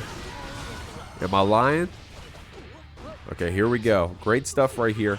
That 2K coming out. Classified trying to get some distance here. I mean, rather trying to close the distance here. Asta getting some knockdowns here. A little bit of Strive Earth. I'm going to keep it a buck with you. Hopefully that's just on my end on a spectator bug. It's the nature of the beast. Strive Earth is a term for a reason. Call it Strive Universe. Either way, though, we're seeing Asta place some of that immaculate Sin pressure, ends up getting caught out by that counter hit 2D. Where we're seeing Asta not undeterred, trying to force it back to the corner. Unfortunately, not able to find the mark. We're going to be seeing Classified just go for that wall break. No hard knockdown again. We're going to be, again, saving that BRC there for that scenario right after you can BRC forward, beat some mash attempts. And suddenly that's Classified on set point. Classified playing strong here in this Giovanna. Asta trying to get something started with like maybe a poke with that 2. You saw with the 2D, trying to get it with the 2S as well. Some dash blocks blocking out that 2D from Classified. They got some gnarly counter hits earlier to secure some rounds. So Asta not trying to let that happen again. Using that PRC to keep that whiff throw safe. Classified trying to jump out of that corner, but pushed back in here by this Sin pressure. Great stuff there from Asta. Very strong round so far. Very strong round indeed, staying alive with a perfect. But we don't have burst on deck, and you know, you need those resources against Classified. We've seen some amazing pressure out here tonight, just seems inescapable at times, and we'll see if Asta is able to escape without that burst, especially with some of the damage on board here. Just not going for that wall break yet again, just keep saving it for those interactions where you need them, especially in this neutral where Sin has, again, we were talking about before with those buttons, Jeep. Look at what we're seeing. That burst coming out though. Nice try there from Asta trying to get that throw in, but Classified gonna get that jump, saw it coming, gets the punish, moves on 3-1. Alrighty, we're seeing the Burger Baron. We're seeing Gavin on that good old Goldlewis fighting Fuzion, getting back on Sin. You know, Fuzion putting in the long shift, had to fight a fair amount of stream matches here tonight, but we're all the way here at the top 8 losers side of the Jeekly 51. This is losers. Yeah, losers round 1 of top 8 here. Seeing Goldlewis get sent through the wall, not enough meter for a hard knockdown, trying to go through the go for the eat. Oh, trying to do a little bit of an active 5P right there to catch Gavin, but with those dash blocks was able to keep that drone alive. Fuzion getting caught by that Abare 2K from Gavin. It's looking good here for this Goldlewis, but great block on that cross-up overhead here from Fuzion. Trying to dance around that drone. Unfortunately, holding forward at the wrong time. Has to spend that burst to stay in the round. Spends that gold burst. Both players will not have burst going into the next round, and that's going to be Gavin. Unfortunately, spending that burst trying to enforce some corner presence, but you know, Gavin just unable to find that mark. Fuzion stabilizing. Unfortunate stuff, but if you're a Fuzion fan, of course you're celebrating. Great IBFD on that beak driver right there from Gavin. Great defense, pushing Fuzion back a bit. Had to spend that stamina to stay on top, and look, it's paying off. These drones, man, are dealing a lot of damage. They aren't going into big setups, but they keep chipping away here at this Fuzion. Speaking of chipping away, going to be eating the 3 hits on the wall break from the RTL. We got no stamina to play with, but as always, we get that positive bonus coming back up, just looping back to that RTL. We have burst coming back for Gavin. He's going to be seeing if we're able to spend it. Spends it on that 6P, sets up the Sky Laser. We have that 100 meter to play with, and ends up getting caught by it. Bursts out by Fuzion, and ends up working out as we find that throw into that JD to take game 1. Man, crazy stuff there from Fuzion. Playing really well around that laser super too. Oh, actually, could you tell I didn't know? I just got caught so bad, bro. I just got caught so bad. I'm gonna keep it a buck, man. Could you tell I wasn't looking? We're going into game 2. Medicaid, you start this off, homie, please. All right, I got you. As we're over here, Gavin's starting us off with some of that behemoth pressure, but we DP out, spending that stamina to get that dash cancel. So we're just running that. There's that strike throw, again, reminiscent of Striketh and Throne if you watched our Arc World Tour. Sending Gavin through the wall, sending that Goldlewis. Oh, what a shimmy attempt! Doesn't find that mark. That would be find the mark with that low. Goes for that Tyrant Barrel, and that is a quick round 1 from Fuzion. Great stuff there from Fuzion. Angel in the chat saying if Goldlewis doesn't win the Jeekly 51, we riot. So Gavin's either got to make a run here, start with this set against Fuzion, or we need Clone to pick up Goldlewis. We'll have to see. We'll have to see. Great tech right there from Gavin getting out of this corner, but Fuzion's so active on these button presses, Gavin can't seem to get a good enough punish to get out of this corner. Fuzion's going to keep pressing on you. And what we're seeing is, you know, we were talking about Gavin being able to find a good hit, and the second we did find it, you know, Fuzion was just at the ready with the burst, and then immediately just did the run-up super, but there's that 6P! And that's exactly what we need. Death by 1,000 cuts is still a death. So that is Gavin evening up the round total here. We see Fuzion with no burst. We had spent it trying to just keep that momentum going in that round. Gavin able to salvage it. It might be a curse. It might be a curse for Fuzion. Gavin really good with those IBFDs and the beak driver, man, but Fuzion always ready with that stamina to stay on top of you regardless. At least we're getting the Sid to spend that resource, right? So the combos, in theory, aren't that oppressive. The pressure shouldn't be that oppressive with that stamina spent. Of course, we've had some time to build it back up. Gavin, however, not giving you any chance to play with these BTs, but Fuzion getting their chance to get on top of you. RTL going to be cashed out here. Gavin does have resources on the other side, but it's looking grim. Didn't press after we did that little air dash shenanigans post wall break just to block that 6P. But hey, we're still blocking Goldlewis, and that OTG is what's gonna do it. That's Gavin evening up the games at a nail biter. Now I gotta put some respect on Gavin. I said it was looking grim, and look at that. Use that security cancel, stayed on top of it. Able to stay on top of you despite that JD. I mean, that deflect shield with the JD, that is. So my bad, Gavin. Sorry, homie. I'll put some respect on your name. My bad, homie. Playing really well here on this Goldlewis. I guess I'm surprised. I will admit I'm surprised we didn't see Gavin pulling out just another character, right? But I guess we're really locking down here on this Goldlewis tonight. And you know, sometimes it's that character familiarity again that just is what you need. But we see Fuzion here, not deterred. There we go, at all. But Gavin on point with that burst phase. Fuzion not going to be able to Wild Assault here, which might be important, especially looking at the low stamina on deck here. Lets Gavin get a chance to get in, getting some nice routing, using those security cancels. Going to be getting a nice wall splat here for more meter in that positive bonus. Slowing things down with that BRC, catching you with that overhead. Fuzion. Also, did you see that little flick of the FD? Fuzion trying to check that burst from earlier from Gavin, but Gavin with a well-timed use of it, and also great stuff Fuzion playing around the super that time. I know I was trolling you earlier, but that time Fuzion played so well around that super, blocked that 5D from Gavin, and got the round for their troubles. And it's those little checks like that. It's those little plays that you make just to try to call out or try to just be ready for whatever your opponent's doing that lets you get into these extremely advantageous positions. We're seeing that risk be cranked on the side of Fuzion. Any hit will do a massive amount of damage here. Unfortunately, that security cancel did not find its mark. Fuzion able to whiff, and what a catch on that backdash with that hoof stomp. Letting us get that Tyrant barrel through the wall again, and going to be needing that meter. We have Wild Assault to extend pressure, but we don't have much stamina to extend G. Yeah, and then the stamina we did have, we used it immediately. Gavin is able to spend this burst to get another chance here, and also was able to get that drone out, but Fuzion didn't even let it stay on the screen long enough for that beak driver to connect. And getting game 3, great stuff. Great stuff indeed. You know, Fuzion just playing extremely aggressive near that end there. Going to be looking at the instant replay here. Just gives Fuzion just launch it with that beak driver, just waiting there for Gavin to get in range.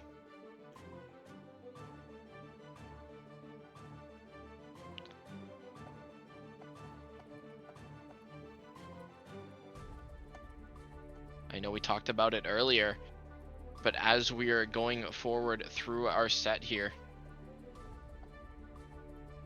we still got 32 codes to claim, so make sure you're claiming them. Adds 25 cents to that prize pool. Supports our competitors. I know they appreciate that. We're seeing Gavin on the Ram.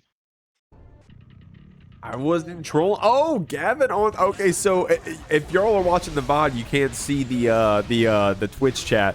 Earlier when I was talking about Clone playing Goldlewis, SQ was in the chat and said my Goldlewis could win Evo. So if you're hip, Gavin probably did a little bit of a call out swap to the SQ color Ramlethal, said, well, hold on, well, maybe I could play a little bit of Ram. And I actually wouldn't be surprised. Gavin, a player of, I mean, Gavin just plays the hell out of this game. Can play a lot of characters to a high proficiency. So I wouldn't be surprised if we actually did have a pocket Ram here. I wouldn't be surprised either, but we've seen Fuzion just kind of handle that out. We're looking at the life totals already, and it's looking kind of grim for Gavin. But DP not finding its mark, not finding that full punish, but we have some meter to play with, and that's going to be an OTG to close it out. Fuzion currently sitting up a round, currently sitting on set point. Gavin needs to make something happen. And Ramlethal definitely a character that can do that. Get some whiff punishes here against Fuzion, but you see Fuzion going for whiff punishes of their own with that 2S. And we were seeing it in that last game against the Goldlewis with the beak driver and stuff. Hawkbaker on that wake up saying, hey, your day one ram, that ain't got no Oki. I'm a DP right through that. Overhead red RC, 5D for the pickup. Fuzion going to take you to the wall and going to send you through it. We don't have stamina to play with, and that counter hit far slash is going to let us get some nice damage there. No route found on the orange water assault. We have those. You know, far slash is a good button. Might as well use it for third verse, same as the first. Look at that sword going out. That dust finds its mark. Just needs to find one more clean hit, one more clean route to get it going. And that back throw might just be what we need if we get that wall stick. Does not find its mark.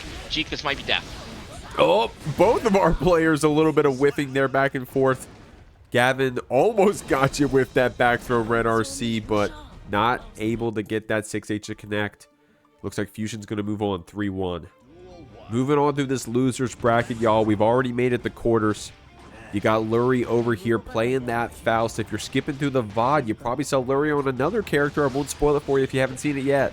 Classified, of course, playing this Giovanna all night, playing so very well. I think both these players may have seen each other here around this part of the bracket in a previous Jeekly, so definitely no strangers to this matchup, no strangers to this pressure. We'll have to see how this plays out.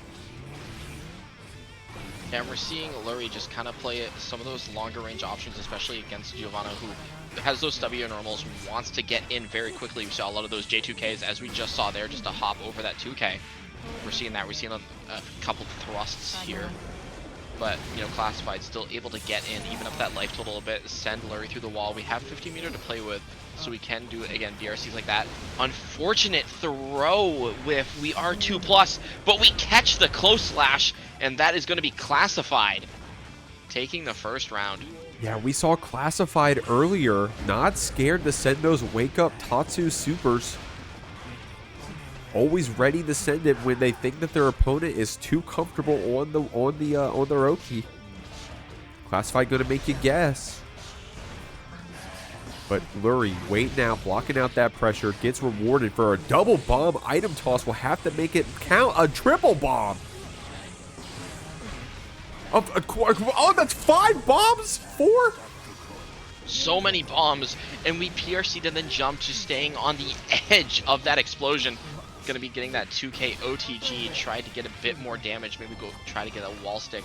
Doesn't end up finding its mark though, but we have Classified with that 100 meter, getting those throws set up, starting that loop.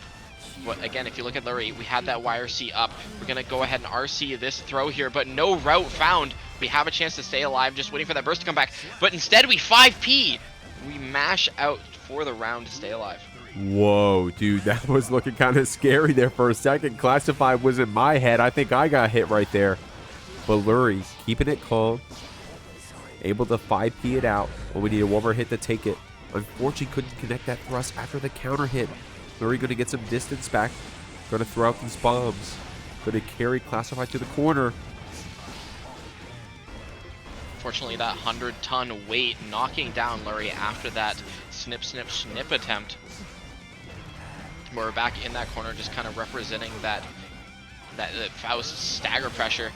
Ends up finding that burst at the last second here, but Lurry just needs one clean hit, one hit in general to do it. Classified cannot be caught leaving a gap, but there's that throw coming out. Classified still has a chance, even with that deflection. DRC to keep yourself safe, but man, Lurry is not getting grabbed tonight, no matter who his opponent is. Always jumping these grabs just in time, and you saw it again here.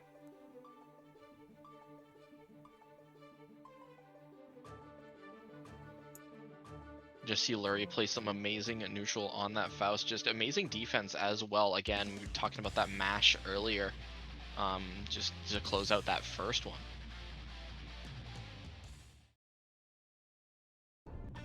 Clone in the chat saying, Lurry, turn off the Game Shark.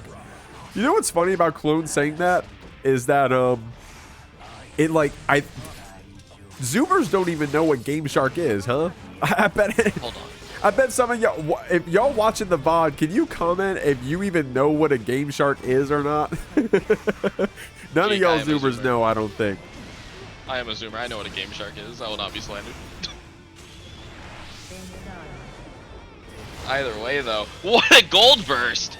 Getting all that meter back we just spent on the items. We have that mini Faust up, that ride or die. Unfortunately, he's walking away from his duties as he's probably coming back here. Either way, though, might not need his services as we're sending Classified through the wall for a kill.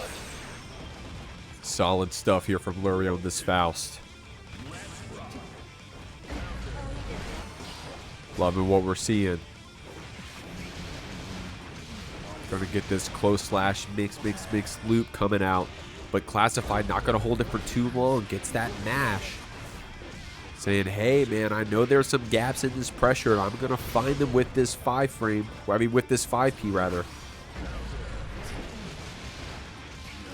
Quickly Scarecrow PRC out, goes for the overhead option. Fortunately for Lurry, Classified is blocking that, you know, just again on point with that defense. There's another throw coming out. We are seeing it. Gonna go for that wall stick. Gonna go for that kill. And it's just gonna be enough with that wall break. Classified looking to tie it up as we get into our round 3. Oh, man, that is crazy that doesn't confirm. Bar slash thrust? Is it because we're charging it, or does that really just not work? Dude, Faust needs help, bro. This character's on life support, bro. But you got the goats out here like Lurry playing it so well, and when you got meteors thrown like that, it definitely helps out a bit. I'm gonna keep it a buck. Classified trying to get something started, running up from downtown, trying to stay away from that bomb with that red RC confirm off of 2S. We're beating you up. We're trying to send you to the wall, but Lurry got that burst just in time. Oh, and that counter hit 6P is just what we're gonna need. Gets that wall splat, gets just enough meter for that super. That's Classified, tying it up 1-1 against Lurry with a nice counter hit 6P. All right, so apparently Game Shark isn't as old as I thought. Everyone in my Twitch chat at least knew what we were talking about, so never mind. I thought it was more of a dated thing than it actually. What about a Game Genie? You guys know about the Game Genie? That shit's before my time. Oh, okay, Seymour said at the same time, he actually has Game Genie. You guys even know what that is? Okay, comment if you know what a Game Genie is. Or if you don't want to. If you don't want to, you don't want to age yourself that bad, then don't worry about it. So, okay, Classified, you know, not worried about the Game Genie at all. Not worried about any Game Genies, any Game Sharks, no cheating devices of any kind. Because we're still running that Giovanna. Lurry, though, using that golf club, whacking us with it, trying to get that wall stick, but it's a-okay. We're keeping that corner presence, and oh, eats the mini Faust, so we still have neutral and a can on deck, but we will not need it.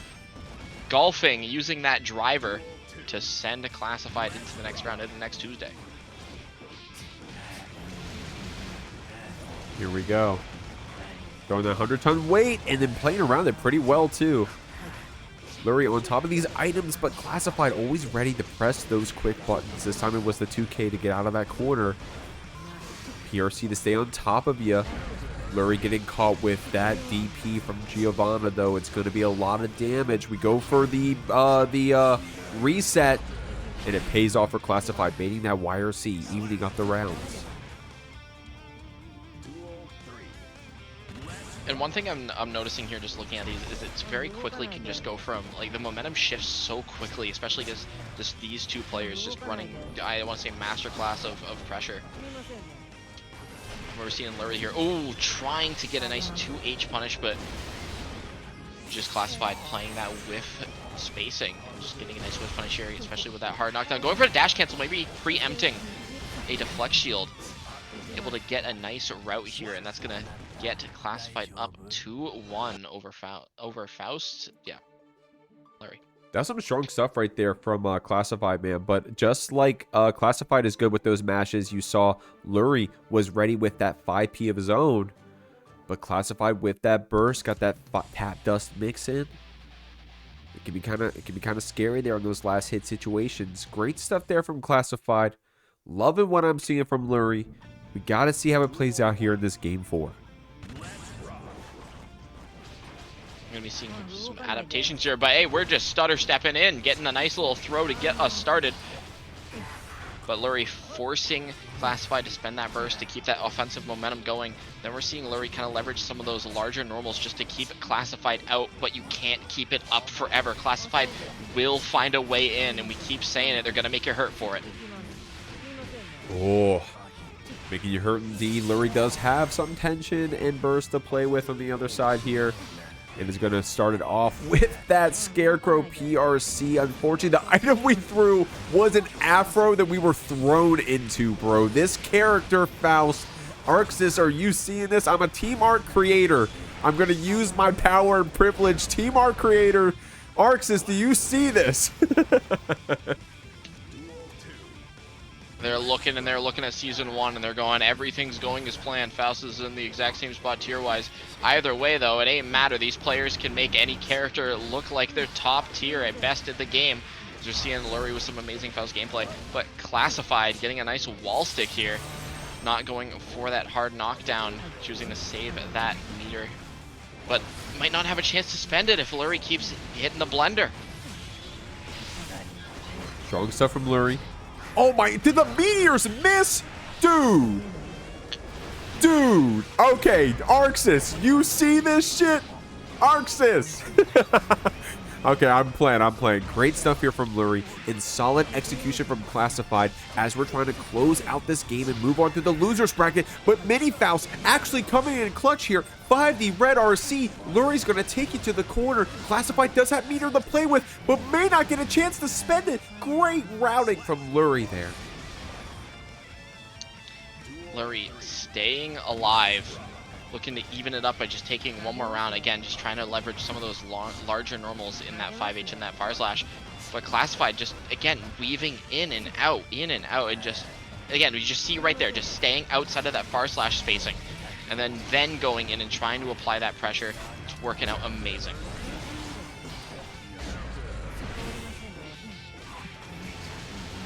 We're kicking Scarecrows out here. What did a cornfield do to you, Classified? Either way, we got that Mini Faust. He's walking away. He don't want to be here. He's witnessing what's about to happen. Never mind. He's coming back. All right. He's just going for a lovely stroll here. As we're going for a mix. Sending Classified into that corner, that bomb setup. Got to be wary of it. A lot of stuff coming out on the screen right now. Gonna keep you back with that deflect shield. 6P Classified's attempt to try to get back in. Great defense there from Lurry at the end to close it out, and a nail biter. We're going to game 5, Medikit. Insane round to stay alive. You saw that was looking like Classified all day, but what a 6P on that air dash to get in after that deflect shield. Putting Lurry, again, as you said, on game 5, looking to close it out and move on into losers semis. Oh. Clone saying, bro, meteor, trumpet, hammer, Mini Faust, nah, I don't buy the story. Yeah, talking about the Game Shark allegations. But did you see how did that meteor miss? I gotta watch the VOD back. I think that meteor missed, bro. Which can happen. We know it can happen. But man, anyways, game 5, leave it all behind you. This is the one that matters. This is the one for all the marbles here. We're seeing Lurry just kind of playing out, starting it out strong. But Classified getting a nice confirm here, using that Wild Assault. Gonna have another Wild Assault coming up stock so we can keep our pressure going if we're forced out. However, we might not need to if we keep playing the spacing. Great run-up 6P there from Classified, man. Calling out that thrust from Lurry. Getting too comfortable with it. Classified going to punish you for it, but I was giving Classified compliments on that Abare. Lurry doing the same here, and it's paying off. Yeah, we're seeing Classified just run away from that bomb, just trying to get Lurry to the opposite wall. And that flat damage from that wall break is going to let Classified secure the round and get on set point. It's going to let Classified potentially move on into loser semis. Just needs to secure it one more. And a quick burst out from Lurry is especially good. What Classified wants to see here. That means it won't be up online for potentially the points where it matters.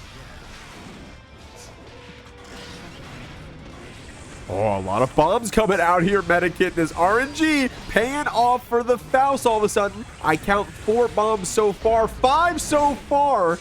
Classified, though, not trying to see how many more Lurry can throw. Trying to send him through the wall here, but a lot of damage was dealt off of that item interaction. Classified, getting that air confirmed into the super. It's going to be a hard knockdown for Lurry. We got some resources to play with. Classified, what's the mix?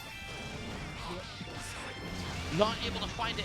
Lurry has a chance for running offense again, but we have the 100 meter. You have to play wary of it.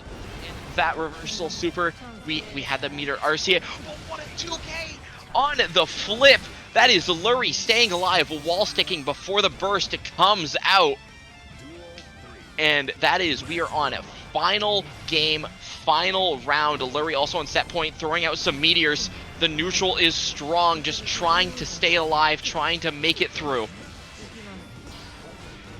Burst on the table for both of our players, but a great punish right there.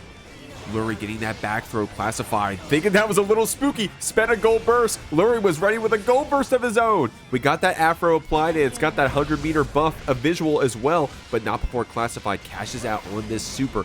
Red RCs to keep Lurry bouncing around. Look at this combo. Classified getting a little bit of a drop there. Being able to spend that YRC, Lurry gets another chance to get this pressure started with that Wild Assault. Seeing Lurry make it back from worse situations before on even less life. And we have 50 meter coming up on deck shortly here. Just needs to play a bit careful. Goes for that Scarecrow PRC. Have Deflect Shield coming up and Burst coming up on Classified here soon enough. Lurry on a timer here before it means that there's another interaction that needs to be played. But we have that positive bonus coming up. Whiff throw twice!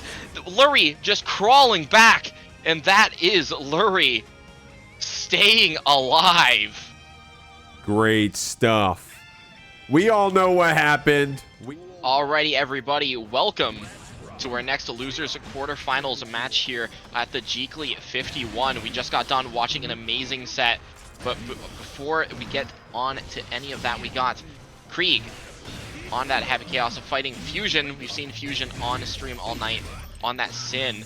Bit of a change of pace here on that Johnny, looking to just conquer that Kreeg Happy Chaos, and that shimmy gonna let us get some nice damage and some nice meter coming back, and all that ammo as well, just refunding on everything. It's coupon clipping day.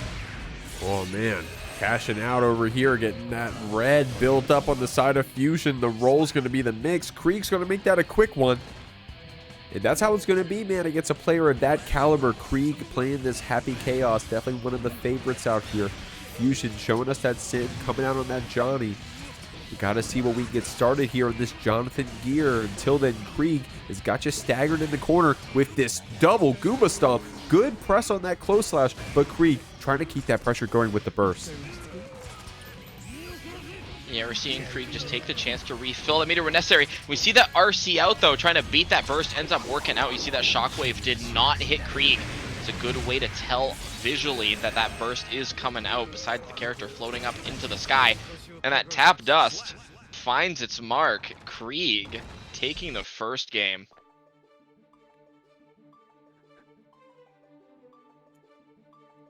Great stuff out here. I'm trying to hold my laugh. I'm laughing about something off screen. Terrible. Great stuff, y'all. Guys, I'm having so much fun here at the Jeekly, and I hope you all are as well. If you haven't yet, please go ahead and hit !Matcherino in the chat and click those claim codes. We got Jeek Peep in the bot chat. Yeah. I'm sorry, y'all. Kreeg out here playing so hot on this Happy Chaos. Already got one game up on Fuzion, playing this Johnny, man, and staying on the Johnny, by the way, Medikit. I'm surprised we didn't see the Sin come back out.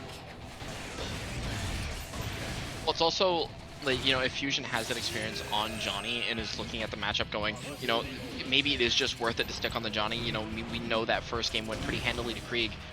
But hey, you know, if you think it's gonna work, you think it's gonna work. We've seen that before as well with Lurry on that Leo, on the King, and then Xavi on the Johnny. You know, give it a couple games, see if it works out, and then on the third, maybe swap back to old reliable. Right now, Kreeg saying, hey man, you're going to swap or I'm going to kill you. Playing so hot on this Happy Chaos.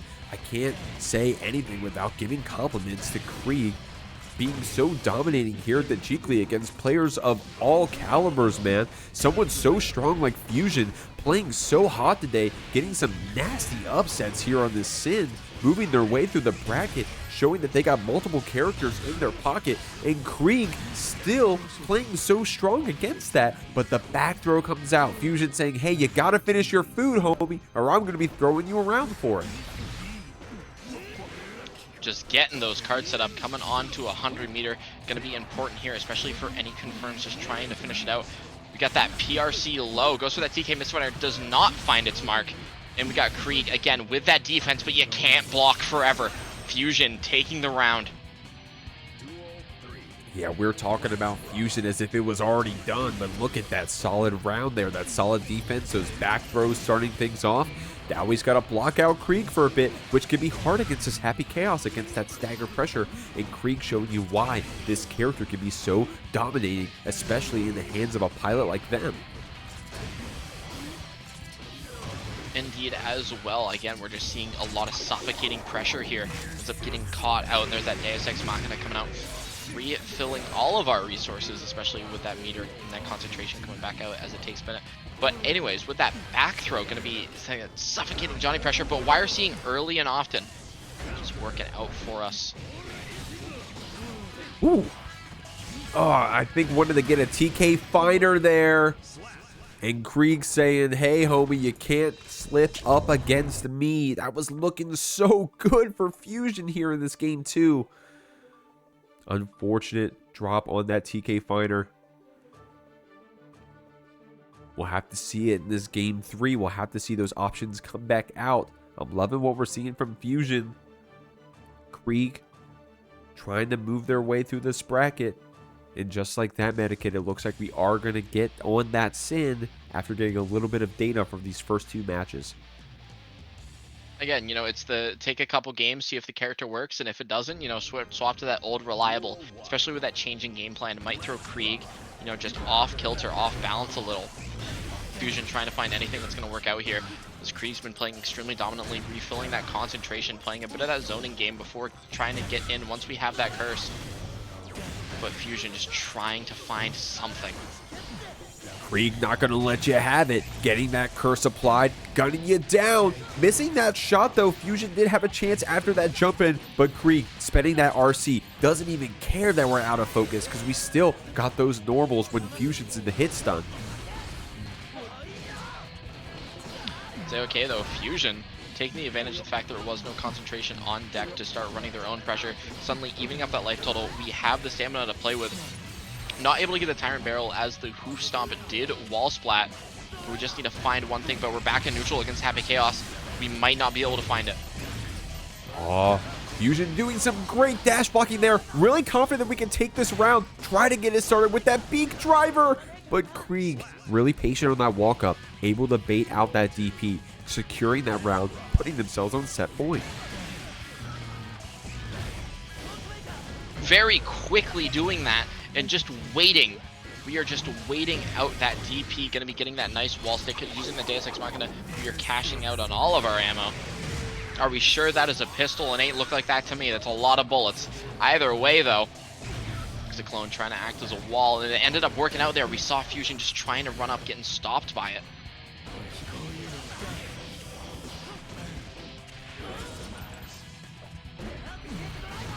Spending that stamina, but Kreeg ready for it, able to jump back.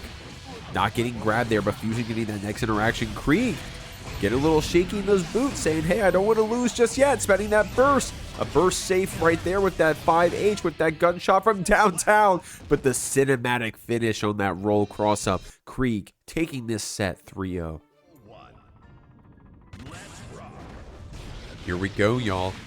SQ, multiple time winner of the Jeekly, sitting up here on the winner's final side of things. Clone also pairing it up here in these brackets, whether she's upsetting good players or filtering players that shouldn't make it past her quite yet. Playing this Slayer, sitting here on the winner's side. We'll have to see who comes out on top. If anyone's going to upset SQ, it would be someone like Clone. And again, we've seen a lot of that strong gameplay already, because what Clones just loves to do is, again, represent so many of those strong options that you have to respond to, that you have to deal with. And to represent so many of them that you're going to get caught out by at least one of them. And especially with Slayer, just getting hit by anything is such a detriment just due to the amount of health you lose. This pressure that SQ is so good at executing on the Ramlethal, that rock pressure.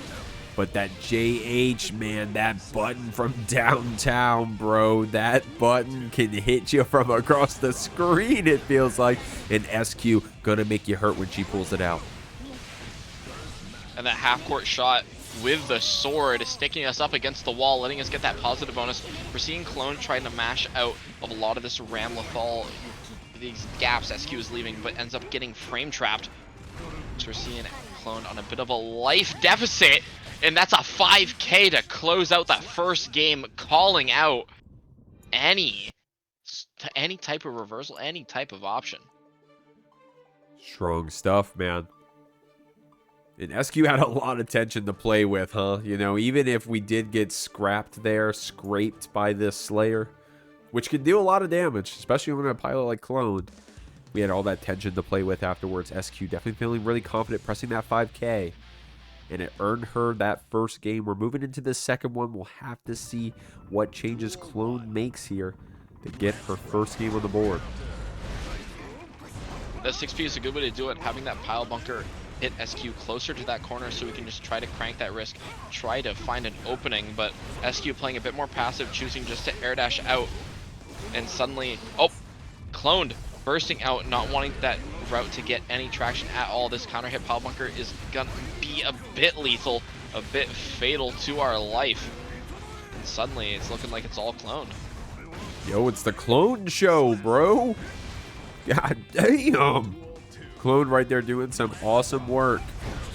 $1.50 hot dog coming out in spades with the double pile bunker. Holy moly, bro. Was that that wasn't an OTG pile bunker, was it? My God.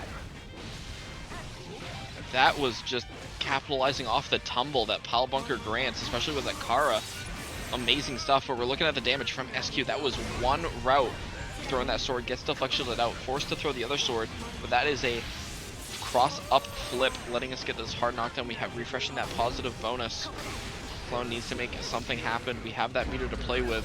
That's the counter hit that we're looking for, but we need to make something happen, in that backdash ends up getting caught. SQ taking the round. Solid stuff right there. That was looking like another Clone round there for a second, but SQ with some really good interactions back to back, and you called it out, that flip kick cross up mix. SQ ready to pull out the tricks when she has to. And look at this bread and butter, man. This Ramlethal combo is so sick. Unfortunately, not getting the wall break there, but it gave us a chance to bait that burst. But Clone's got you in the corner now. Gonna try to make you hurt for it. Indeed, I'm not able to open up SQ just yet, though. SQ going for that side swap, going to be building up the meter mid-route just to get that Morto Bato. So we're back to that situation where Clone is just having to deal with all this Ram defense. Ends up getting caught doing back dandy by 5H. It's a massive button, and that's going to be SQ taking the game. Man, SQ, bro. Coming back there pretty solidly. That was looking like the Clone show. Especially even in that round 2. But SQ with those some really good interactions back to back. And a very good round right there from SQ. She's playing solid, man. I was saying it earlier, if you didn't catch her stream, you got to catch SQ's stream. She's been playing City of the Wolves. That beta's been going on. She's a solid rock player. I don't know if she's playing any other characters right now. I think she's playing that rock. So we'll have to see if she keeps it up here. You know, I'm noticing a pattern. You know, Ramlethal's got a big rock, and then, you know, SQ's playing Rock Howard. Maybe a bit of a geologist. Oh, SQ out here. She's the mineral queen. Clone said in the Discord, I figured out what was wrong. To Lars Canyon we go. And as you can see, the backdrop has changed. We'll have to see if that was truly the difference maker as SQ gets this burst from Clone. We're trying to close the distance. I hope that that's just a spectator bug. I hope that's not Lars Canyon. Well, I mean, if you think about it, this might be not work the way Cloned intends, because Lars Canyon, there's more rocks around that might give SQ the buff. Good point, man. You're still on this rock. I already forgot about the rocks, man. I'm thinking about these S swords out here. I'm thinking about these bats. SQ just trying to get a hit in. But these back dashes from Clone. Oh my god. What side are we on with this throw? That is insane. We're just moving around. What a scramble. Honestly, yo, going for that 6P twice, I respect it. Maybe expecting Clone to go for that JH. Either way, though, we're able to mash out with that 5K, but, you know, Cloned not giving SQ a chance at all, mashing at every opportunity. Mashing, being minus is just a state of mind after all. So we're just seeing if we're able to escape. However, SQ going to be getting this nice wall stick and sending Clone through that wall to the next part of the canyon.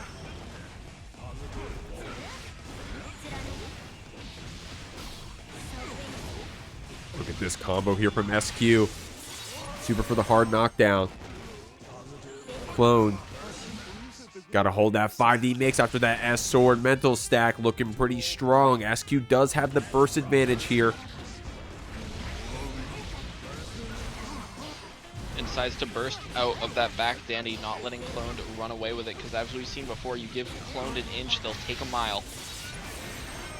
She just needs to find a way to get out of this Ramlethal pressure to get that started. However, YRC is on the tap dust, so we force SQ to have to block the pressure. The resets are palpable.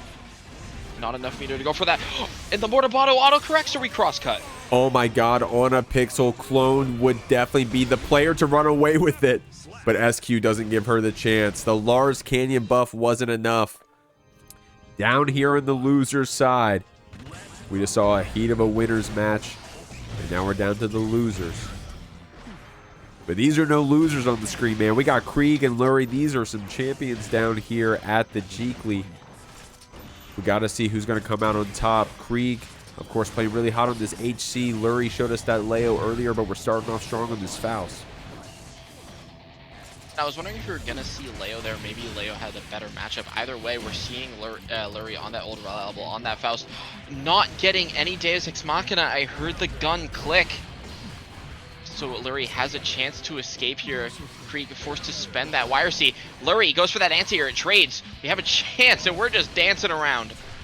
Yo, that is crazy. I don't mean to be a Faust apologist, but that is insane that that traded, by the way. Lurry saying, whatever, man. As long as I got the round, it's all right. Using that 2S anti-air to the best of our ability, Kreeg getting called out by Lurry's use of that niche anti-air. But Kreeg gunning you down, getting that roll mix, got that curse applied still. The throw is high in the mental stack. Kreeg did just get their burst back as well, and it may pay off if we get a chance to wild assault or something. But Lurry, right now, able to take advantage of the fact that we ran out of focus.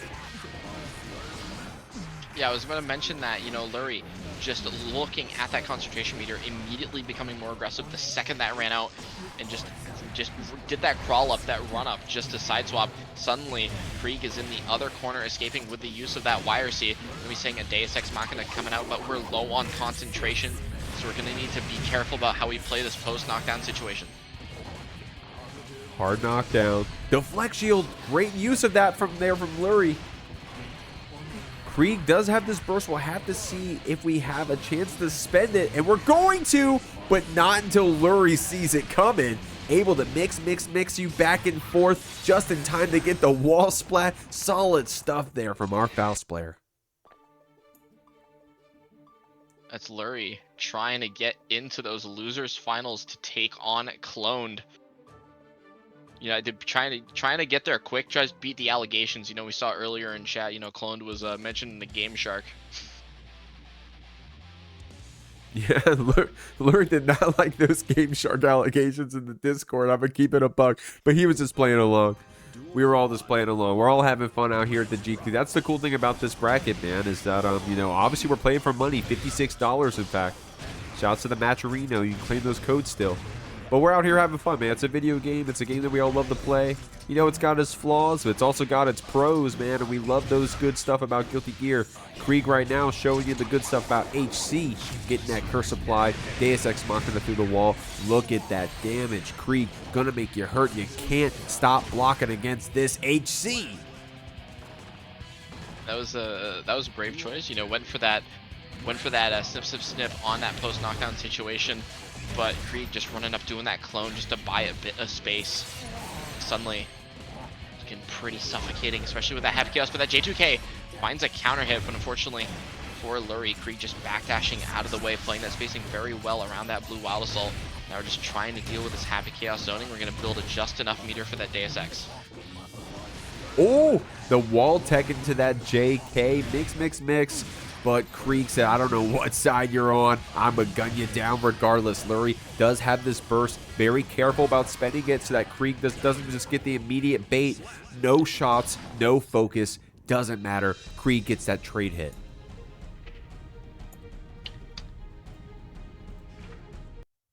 It ain't matter if Kreeg ain't got no bullets, we still got the gun, and, you know, Happy Chaos is perfectly content to whack you with it. But it's A-okay. We don't need it anyway. That was actually a J2K. Yeah, Kreeg gonna pistol whip you, with the foot at least. Great stuff. Yo, shoutouts to Fails in the chat asking about the Jeek League. Yo, shoutouts to the exclamation point league. We got some rules there and some important dates about how long the league is going to last.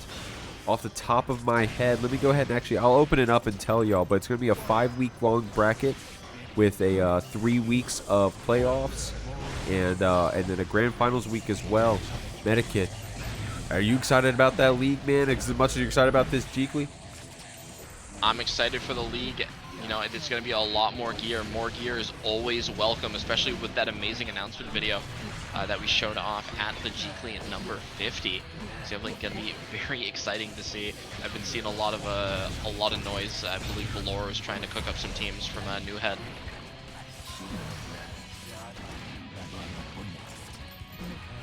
Either way, though, we're seeing Kreeg with that afro, new hairdo, fresh look, fresh me, as we're trying to send Lurry through this wall here, securing that round, securing at least a lead at the moment.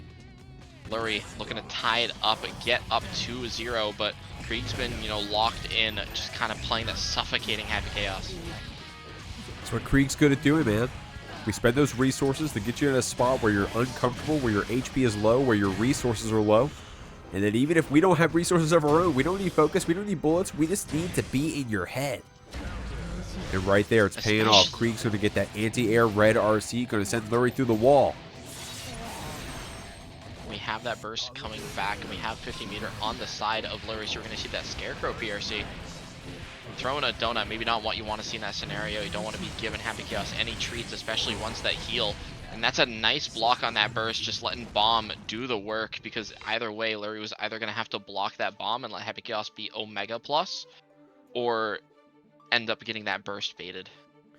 It's Kreeg sitting up 2-1. So while this replay's playing, y'all, so signups have already started for the Jeek League. And they're going to go all the way until April 23rd, okay? So it's as of today, it's March 28th, so you still got a couple weeks. You got a whole month, basically. The first Jeek League match is going to start on May 7th. So by then, way ahead of them, we're going to have our full-on rules out, full-on explanation of the format, and all the nitty-gritty details. But until then, if you check out in the chat, exclamation point league, we got some upfront rules, some upfront dates about what's going on, what the entry fee is going to look like, how the format's going to be played out a bit, whether it's going to be round robin Waseda format with a single elimination final bracket. So we got those details out for you. If you got any questions, let us know in the Discord. We'll answer them for you as soon as we can. Until then, Lurry's playing hot here on this Faust until Kreeg gets that chain shift BRC mash. Gonna go ahead and send you right through the wall. Are talking about something other than the bombs, because I just saw like 4 hammers in a row.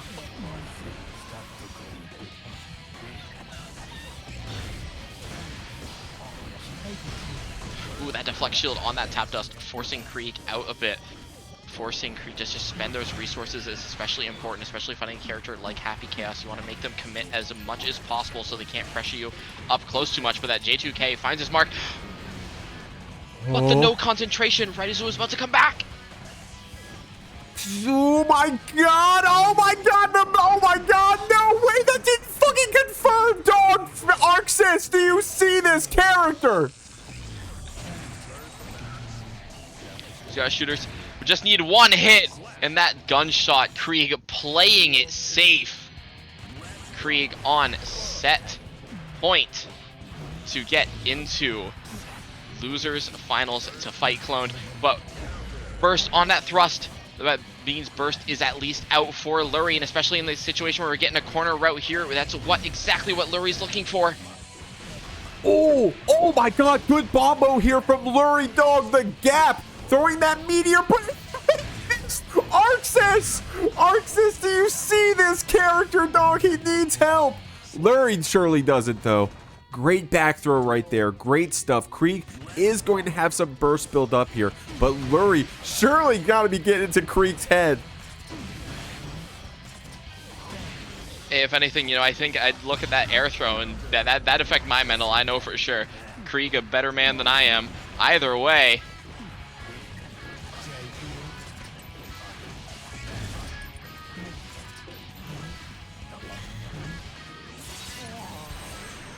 Lurry's got that meter to play with. Kreeg playing so hot, not even going to give you a chance to spend it. Going to cancel that shot into the Deus Ex. Great stuff there from Kreeg, taking this set 3-1. Alrighty, everybody.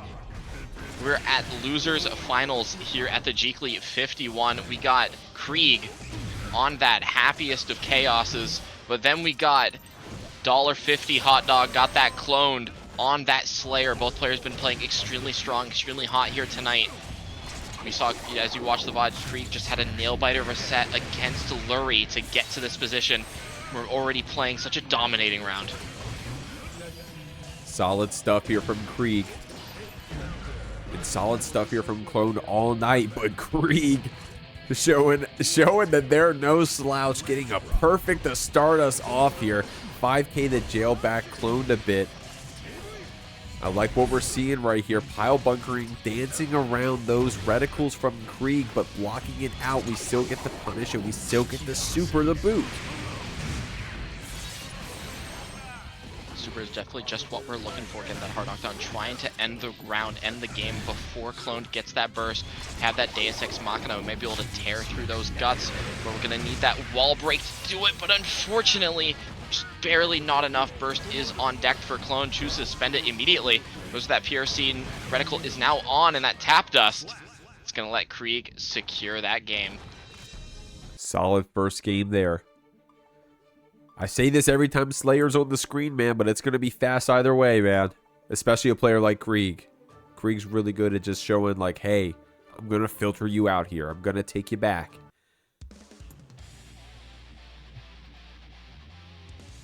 Take you back to Season 1 Chaos for that gameplay. Amazing showing. But real quick, I actually forgot, Mannequin. I need to go ahead and call back to the fact, and I'm sorry if you said this, I just ignored you, Hobie. But this is a run back, right? Oh, I believe it might be as well. And yeah, it is. Completely blanked on that. Yeah, Clone getting that 3-1 earlier. So Kreeg already matching that score so far with their first game here on the board. We'll have to see if Clone can secure another win against Kreeg twice in one night, or if Kreeg is going to get the run back. I mean, Clone's having a promising start here, especially with baiting that wire seat, getting that counter hit 2D.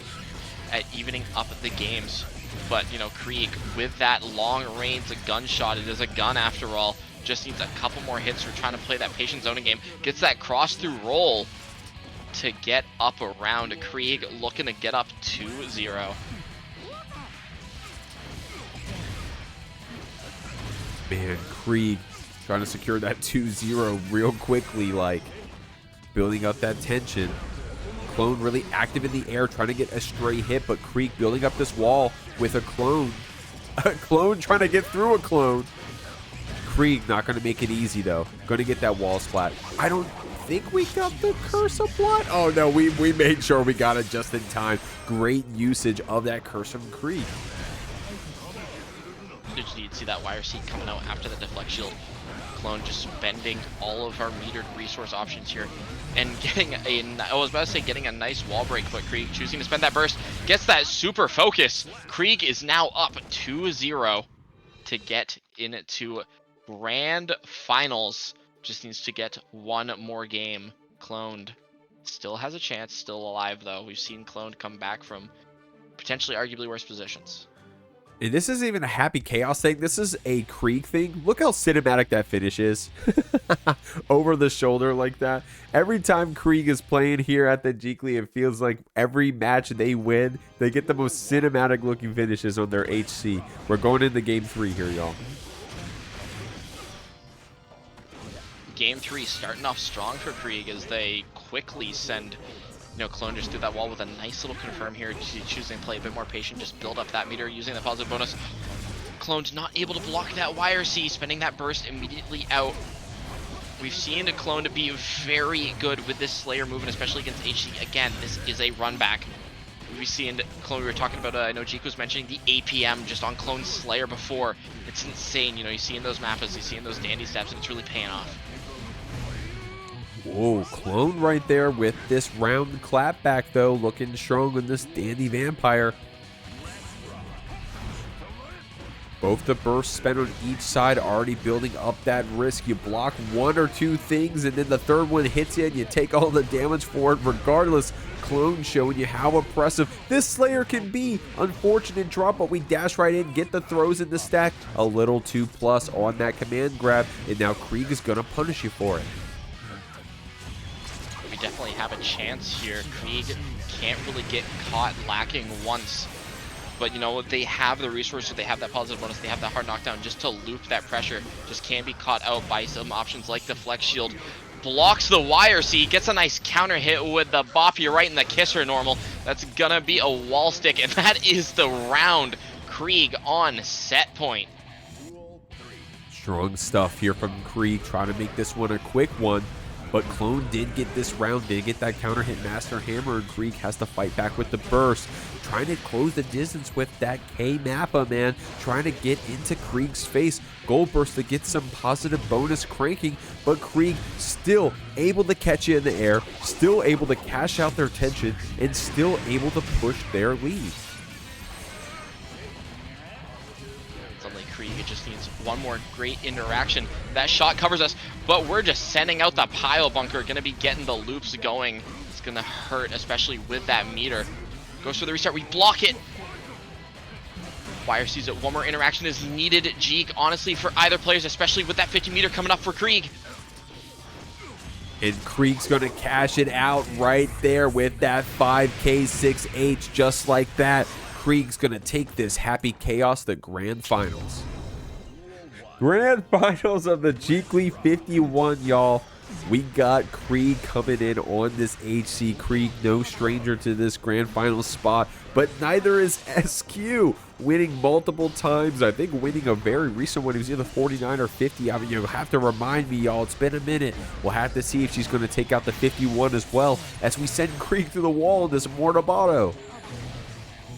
Oh, and the run-up sword just beating. We saw an option come out from Kreeg there. Just ends up getting caught. SQ with amazing strong showing here. Immediately putting Kreeg back in that corner. Just need to find a way out. That gold burst is going to let us fight our way out. We're low on concentration. Have to play around that. That's why we chose to spend that RC. But we end up running out of concentration regardless. Letting SQ have a chance to escape. And that's a nice route coming out from that Wild Assault. Hot stuff here. Kreeg gonna fight you right back though. Gonna send you through the wall with this super. Great stuff. SQ does have a lot of tension to play with when we wake up on this side. Kreeg getting pushed back with that YRC. BRC slows down, but not enough slowdown to dodge that cross-up mix from SQ. We get the pickup, we get the confirm, and we secure the first game of Grand Finals. SQ just kind of cleaning house here with that extremely consistent Ramlethal.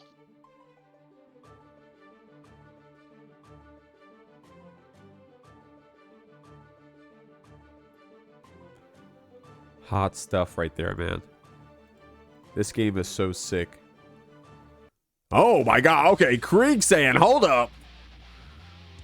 Kreeg saying, hold up. Kreeg's gonna take the gold. Oh my god, was it Angel? Angel in the chat said in an earlier round, said if Goldlewis doesn't win the Jeekly 51, we're rioting. Well, Kreeg said, hold up, I got you.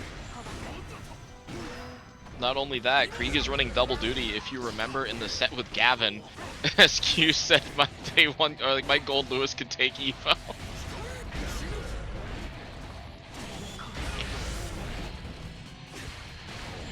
Seems like gameplay putting Kreeg just in that corner with those swords here, quickly building up some of that meter just to maybe get that hard knockdown with Mortal Botto or try to stall out for their swords. Either way, we got that drone coming up, just letting it catch up to us a bit. SQ though, not letting drone get anything, ended up getting a little bit of that danger, a little bit of that negative penalty, draining a bit of our meter, but it is A-okay as being sent through the wall again. Hot stuff out here, man. Oh, back throw coming out here from Kreeg. You got a lot of HP to play with on this Goldlewis, and it's paying off. JD's going to connect. SQ says, hey, I got 100 tension. I'm not scared to spend this burst because this is my round to win here. H-Sword to jail back this Kreeg, blocking that H-Sword pop, but the BRC mix secures it. SQ manages to get that round, but it was looking close there for a second. Looking close indeed. You know, maybe the Goldlewis swap was just what we're looking for, but SQ still cleaning house a bit, just keeping Kreeg locked down, especially with that 50 meter, able to confirm that tap dust into a wall break, translating into more meter and potentially more just looping pressure, especially since we have those swords back.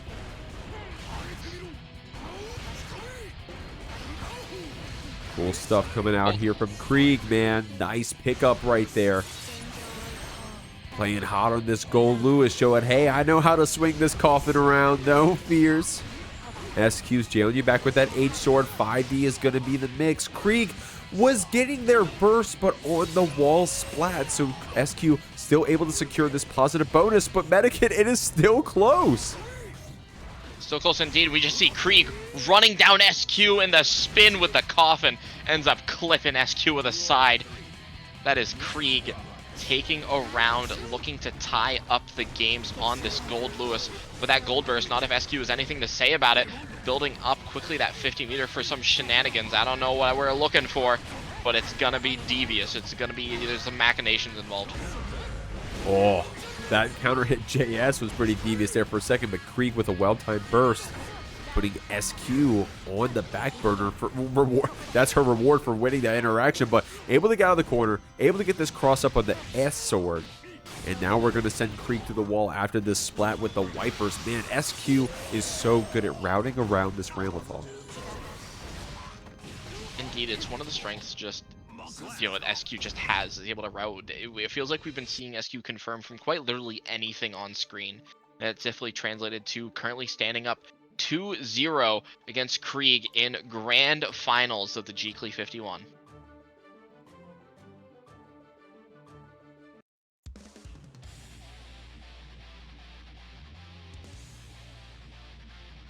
Loving what we're seeing here, man. SQ playing so hot. We'll have to see if she keeps it up here. Kreeg, of course, surprising us with this Goldlewis, man. I mean, you all got to educate me. Is Kreeg a secret Goldlewis player? I didn't know. I'm learning today. Right now, SQ, though, saying, hey, you got to play perfect if you're going to be playing against me. H-Sword Pop gets the wall splat. That one hurts. Especially with, you know, that positive bonus coming back. So we're just right back in that corner. Kreeg just not able to find a way out. We don't have any swords online, so we have a way out now. We have that behemoth coming out. Now it's all Kreeg's pressure and a nice little aerial move there. I believe it's either JS or JH. I don't know which one. Either way, getting it just, we're just whacking the coffin around. We're swinging that thing. Swinging them things, man. But Kreeg swinging that noggin. Getting that throw, man. Get that throw, get that stack applied. We still got these BTs, but SQ in the gap with a very confident 6S. That's a very confident button, a 6H, excuse me. we're seeing Kreeg just kind of confident there, especially with that drone behind, just cover up any of those options that SQ might be looking to snipe. And we're just doing Kara Rekko 1. We're just going in, punching the coffin. We're cranking up a bit of risk. We're going to be sending through the wall with Mordo Bato here, trying to get ourselves on tournament point. As we just try to wade through there, no bait on the YRC. And we're just trying to burn that meter, burn as much of that positive bonus as we can. But we're just get stuck in the swords. Oh, there's SQ's well-known backdash JK mix. Taking us to the last round, tournament point for SQ. But Kreeg playing so hot on this Goldlewis, man, I wouldn't be surprised if we secured this round and got a few games. We'll have to see if SQ lets them. Yeah, we'll have to see. They certainly have the tools to do it. We have that white wall assault coming up. We have that 50 meter. We have, you know, that security level because, again, you know, we spend that 50 meter there right there just to get that sky laser out. Ends up catching SQ's backdash, but with a nice 5P match, we're able to escape, and now it seems like we're just going to be back kind of like deja vu, just, you know, back in those swords unless Kreeg is able to escape. Look at these stagger 5Ks and 2Ks. SQ trying to get something started. Kreeg able to get out of the corner with that YRC security, canceling that BT to try to get something started. This is actually either player's game if SQ can get one more combo post this grab. But Kreeg only needs a few BTs to close it out. We'll have to see who gets it first. It looks like it'll be SQ with that fast red RC. Kreeg not even having a chance to burst. SQ secures the Jeekly 51 without dropping a set. You know, you can find me every Sunday at 5 p.m. Eastern Standard Time over at Mr. Bad Guy's Wild Ride. If you're looking for some more gear action, we'll get you queued up. Registration is open until 4:30 day of.